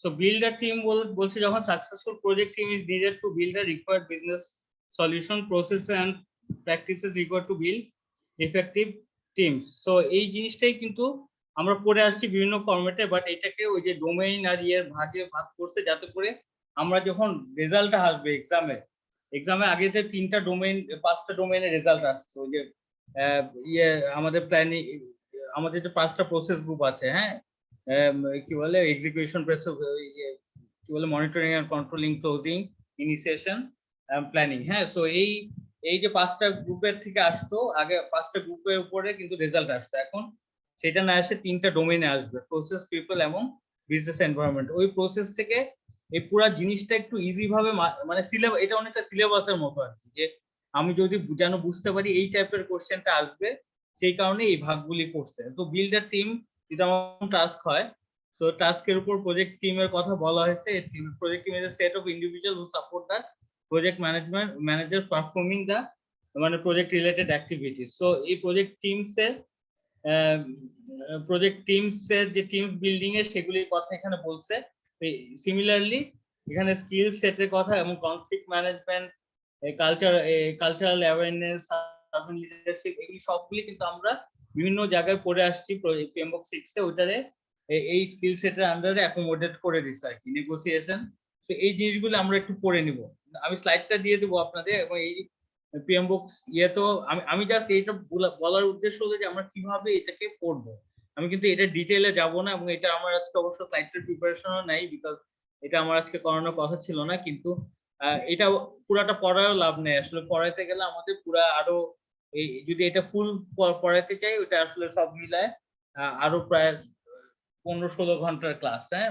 কিন্তু আমি যেটা বলতে যাচ্ছি, এগুলি ব্যাকগ্রাউন্ডটা অলরেডি আমরা পড়াই ফেলছি, আপনাদের জাস্ট এটাকে রিলেট করতে হবে। যেমন এখানে স্কিল সেটের কথা বলছে, স্কিল সেটে যে নেটওয়ার্কিং, ফ্যাসিলিটেশন, এগুলি কিন্তু আমরা সব পড়ে আসছি আগে, হ্যাঁ। এটাকে কিভাবে সাজানো হয়েছে। তারপরে আমরা বলছি যে এই যে রেসি চার্ট, অনেকে রাখি চার্ট বলে, অনেকে রেসাই, কিংবা অনেকে জেনারেলি আমরা রেসি বলি, রেসি চার্ট কিংবা রাখি চার্ট অনেকে বলে। যেমন এটা কিন্তু আমরা পড়ে আসছি। রাখি চার্টটা কি হলো, র্যাম, রেসপন্সিবিলিটি অ্যালোকেশন ম্যাট্রিক্স, ওখান থেকে আসছে। সো রাখি চার্ট নোন অ্যাজ এ মানে রাখি ম্যাট্রিক্স or রাখি model is a diagram that identifies the key roles and responsibilities for the users against major tasks within the project। তার মানে কি, আমি টাস্ক ডিফাইন করব, রোল ডিফাইন করব, হ্যাঁ। তো এবং ওই রোলের জন্য কে কে responsible, inform, consultant and accountable, হ্যাঁ। তো আমি একটা টাস্কের জন্য ধর রোল টাস্কে, এই টাস্ক ওয়ানটার জন্য কে কোন রোলে প্লে করবে, সেই রাখি চার্টটা আমরা বানাই ফেলবো, হ্যাঁ। এই রাখি চার্টটা এটা কিন্তু পিপল ম্যানেজমেন্ট, সেই কারণে আমরা কিন্তু পুরোটাই পিপল ডোমেইনে পড়ছি। তো এখানে কিন্তু আমি বলে দিচ্ছি রোল এ, কিংবা এটা মানুষের নামও থাকতে পারে, person A, person B, person C, person D, হ্যাঁ। Person A is responsible, person B must be inform, তাকে ইনফর্ম করা হবে। পার্সন সি হবে কনসালটেন্ট, মানে তাকে কনসাল্ট করা হয়েছে, এবং এখানেও ইনফর্ম বলা হয়েছে, ডাবল আসতে পারে আর কি, ঠিক আছে। অথবা হতে পারতো এখানে কনসালটেন্ট আর একটা অ্যাকাউন্টেবল, একজন রেসপন্সিবল, ঠিক আছে, আর হলো রেসপন্সিবল, অ্যাকাউন্টেবল, কনসালটেন্ট। তো এইভাবে আমরা বিভিন্ন টাস্কের জন্য রাখি চার্টটা করতে পারি আর কি। তো এটা কিন্তু আমরা করে আসছি আগে, এখানে খালি বসাইছে এই বিল টিমের আন্ডারে। So stake holders and resource management plan, সেই জিনিসটা আমরা আগে রিসোর্স ম্যানেজমেন্ট প্ল্যান তো দেখে আসছি কিভাবে হবে, how resource will be manage, মানে প্ল্যান আসলে হাউ আসবে, identification of resources, acquisition of resources, roles and responsibility. তো এই জিনিসগুলির কথাই এখানে বলা হয়েছে আর কি। হ্যাঁ, এই জিনিসটা আসলে ডিটেল এখন পড়ালে কতটুকু বেনিফিট হবে আমি বুঝতে পারছি না, বাট আমি কিন্তু জাস্ট বুঝাই যাচ্ছি যে এই জিনিস বিভিন্ন যে পিএমওক এর জায়গাগুলি থেকে এখানে এক একটা টাস্ক এবং এনাবলারের মধ্যে এমবেড করছে এবং অ্যাক্টিভিটিস বাই করছে। সে কারণে আমি বলবো যে রাদার দেন এই প্রেজেন্টেশনটা দেখার জন্য ওই বইটা যদি পড়া যায়, বইয়ের পিছনে কিছু প্রত্যেকটা টাস্কের সাথে এনাবলার্স এর পরে অ্যাক্টিভিটিস আছে, ওই অ্যাক্টিভিটিস গুলি মিলানো যায়, সেটা খুবই হেল্পফুল হবে আর কি। হ্যাঁ, so define team ground rules, সেটা আমরা গ্রাউন্ড রুলস কিন্তু যে কোনো মিটিং কিংবা ইসে দেয়ার আর সাম গ্রাউন্ড রুলস, ওই গ্রাউন্ড রুলস গুলি ডিফাইন করে নিতে হয়। ফর এক্সাম্পল, আমি যখন মিটিং এ বসছি তখন কোনো মোবাইল বাজবে না কিংবা মোবাইল সাইলেন্টে থাকবে। হ্যাঁ, এবং কেউ কোনো কথা বলার আগে হয়তো আগে বলতে হবে যে may I take the floor, অথবা হাত তুলতে হবে, এরকম একটা কিছু গ্রাউন্ড রুলস সেট করে দিতে হয়। সো গ্রাউন্ড রুলসটা খুব ইম্পর্টেন্ট। যে কোনো মিটিং কে কনফ্লিক্ট অ্যাভয়েড করার জন্য কিংবা chaos অ্যাভয়েড করার জন্য গ্রাউন্ড রুলস এর কথা বলা হয়েছে। In order to for a team to perform effectively there need to be collectively defined project ground rules based on the context such as organization rules, team dynamics, ঠিক আছে। তার মানে ওই গ্রাউন্ড রুলসটা নট অনলি মিটিংস এর তো একটা আছে, আমাদের যদি মানে অর্গানাইজেশনের গ্রাউন্ড রুলস যেগুলি থাকে সেগুলি টিমের জন্য সার্ভিস রুলস টাইপের, বিজনেস যদি আমরা বলি ডিসিপ্লিন, আর আর্মির কথা যদি বলি কিংবা সার্টেন গ্রাউন্ড রুলস কিন্তু মেনটেন করে চলতে হবে, যে না হোক আর না হোক এই কাজটা করে ঢুকতে হবে কিংবা এই কাজটা, দিস আর দ্য রুলস, এইগুলি সেট করে দিলে ডিসিপ্লিনটা বেটার থাকে। তো গ্রাউন্ড রুলস এর কথা বলা হচ্ছে, টিম চার্টারের কথা বলছে, এগুলি সবই কিন্তু আছে। Team charter is a document that এনাবলস teams to establish values, মানে ওই একই রকম ভাবে টিম চার্টারে তার হায়ারার্কি, মানে কিভাবে কাকে অ্যাড্রেস করতে হবে, দিস আর গিভেন। সো এই টিম চার্টারও ইকুয়ালি ইম্পর্টেন্ট, মানে এই সবগুলি ঘুরে ফিরে এখানে আসছে আর কি। হ্যাঁ, এই যে কনফ্লিক্ট ম্যানেজমেন্ট, যেটা খুব বিভিন্ন সময় আমরা পড়ছি, conflict management is the application of one more strategies dealing with the disagreement that may be detrimental to team performance, ঠিক আছে। আমাদের যখন টিম পারফরমেন্স এর মানে কনফ্লিক্ট এমন একটা জিনিস, এটা বিভিন্ন সময় হতে পারে, এমন কনফ্লিক্টটাই বিভিন্ন কাজের জন্য কিন্তু ঝামেলা সৃষ্টি করে। সো কনফ্লিক্টটা অ্যাড্রেস করাটাই হলো বেস্ট। ওই যে আমরা চারটা টেকনিক করে আসছিলাম, যে একটা হলো এভয়েড, একটা হলো কোলাবোরেশন, হ্যাঁ, তারপরে আরেকটা হলো ফোর্স, এই কয়েকটা টাইপের করা হচ্ছে। আরেকটা হলো কি বলে এগ্রিমেন্ট, কি বলে অ্যাকনোলেজ করা, মানে একটা হলো যে অ্যালাইনমেন্ট উইথ দা, এটাকে মেনে নেয়, একটা হলো উইন উইন সিচুয়েশন, একটা উইন লুজ, এই কয়েকটা আমরা টেকনিক করে আসছিলাম। যে কোলাবোরেটিভ টেকনিকটা বলা হয় উইন উইন, কারণ এটাতে বোথ পার্টি থাকে। আরেকটা হলো দুইটা জিনিসে কোনোটা না নিয়ে আরেকটা থার্ড এগ্রিমেন্টে যাওয়া। এই রেজুলেশন গুলি কিন্তু জেনারেলি প্রজেক্ট ম্যানেজার তার স্কিল সেট দিয়ে করে। সো এই কনফ্লিক্ট রেজুলেশন খুব একটা ইম্পর্টেন্ট জিনিস, এটাও কিন্তু আমাদের এই টাস্ক ফর্মেটে আসছে এখানে ফার্স্ট চ্যাপ্টারে। ইফেক্টিভ কনফ্লিক্ট, তার মানে পুরা বইটা থেকে আগা টু শেষ পর্যন্ত বিভিন্ন জিনিস অ্যাপ্লিকেবল ফর দিস এরিয়া ওই ইসের থেকে বের হয়ে চলে আসছে। ওই যে সেদিন বলছিলাম না, প্রজেক্ট থেকে প্রিন্সিপালস টাইপের চলে আসছে প্রসেস থেকে, এইগুলিকে সব একসাথে করে একটা ইসের আন্ডারে নিয়ে আসছে, মানে ওই যে সাবজেক্ট কিংবা চ্যাপ্টারের আন্ডারে, ঠিক আছে। তো একটা চ্যাপ্টারের প্রসেসও থাকতে পারে, পিপলও থাকতে পারে, আমার ইয়েও থাকতে পারে, কি বলে বিজনেসও থাকতে পারে। তো ব্রেইনস্টর্মিং আগে আমরা একটা টুলস হিসাবে পড়ছি মিটিং এর জন্য, এর জন্য কিভাবে করতে হয় সেই জিনিসটা এখানে বলছে। তো নেগোশিয়েটিং প্রজেক্ট এগ্রিমেন্টস খুব বড় একটা জিনিস, যে নেগোশিয়েট করা, কি বলে আমাদের প্রজেক্ট এগ্রিমেন্ট, সেটা তো আমরা মনে হয় আমাদের গভর্নমেন্ট লেভেলেও তো নেগোসিয়েশন একটা হয়, এই যে লিআরডি কিংবা ওইসব জায়গাটা আপনারা অনেক অ্যাকোয়েন্টেড ওখানে। সো ওই নেগোসিয়েশন স্কিলের কথা বলা হয়েছে এখানে। Negotiation is the discussion that are aim to reaching an agreement. তো এটা হলো সবসময় হয় আমাদের যখন নর্মাল নেগোসিয়েশন হয় আমাদের, যখন সেটা হলো যখন আমরা ফার্মকে হায়ার করি, আমাদের ইন্টালেকচুয়াল সার্ভিস কন্ট্রাক্ট করার আগেও কিন্তু আমাদের নেগোসিয়েশন, তো হয়তো নেগোসিয়েশন স্কিলসটা হলো একটা ডিফারেন্ট লেভেলের স্কিল। সো এটা হলো মানে রাইটলি উইন উইন সিচুয়েশন আসে, কিংবা যেটা আমার দরকার সেটাকে আসলে ইন টার্মস অফ টেকনিক্যাল ও ইন টার্মস অফ ফাইন্যান্সিয়াল সেটাকে আমাকে আদায় করে নিতে হবে। সো এই জিনিসগুলি কিন্তু সবই কম্বাইন করছে। তো আমি আর আজকে ডিটেল না যাচ্ছি, আমার মনে হয় আমরা একটু চ্যাপ্টার 1টা যদি একটু পড়ি তাহলে আমার মনে হয় একটু ক্লিয়ার হবে আর কি। তো এই যতগুলি যে ABCD করে এইগুলিকে সবগুলি টাস্ক বলছি আর কি, এই টাস্কগুলি আমরা একটু দেখে নেবো যে সবগুলি কথাই এখানে আসছে, বিভিন্ন মিটিং এর কথা আসছে, যে SWOT অ্যানালাইসিস এর কথা, এগুলি সব এখানে মোট কথা একটা চ্যাপ্টারের মধ্যে বিভিন্ন উইং নিয়ে আসে এটাকে মানে রিলেট করার চেষ্টা করছে, এবং এটা প্রোগ্রেসিভলি গেছে যে আমি এখন পড়লে পরেরটা আরেকটু হয়তো বা পরেরটা বুঝতে সুবিধা হবে, মানে লেসন 1 পড়লে লেসন 2। তো আমি বেশ সাজেস্ট করবো যে এটা আমরা একটা লেভেলে চলে গেলে দেন উইল কন্টিনিউ, মানে এই জিনিসগুলি পড়ে আগায় যাবো। সো এলিমেন্টস অফ ট্রেনিং এর কথা বলা হয়েছে এই ডিটেল আর কি। তো আমি আজকে ডিটেল না যাচ্ছি, যদি এটা আমরা ডিসাইড করি যে আরো করবো তাহলে এটাকে আরেকটু সহজ ভাবে পড়তে হবে আর কি। হ্যাঁ, তো সেই অনুযায়ী আমাদের আরেকটু চেঞ্জ করতে হবে। তো এই মোটামুটি আজকে আমি রাখতে যাচ্ছি, যদি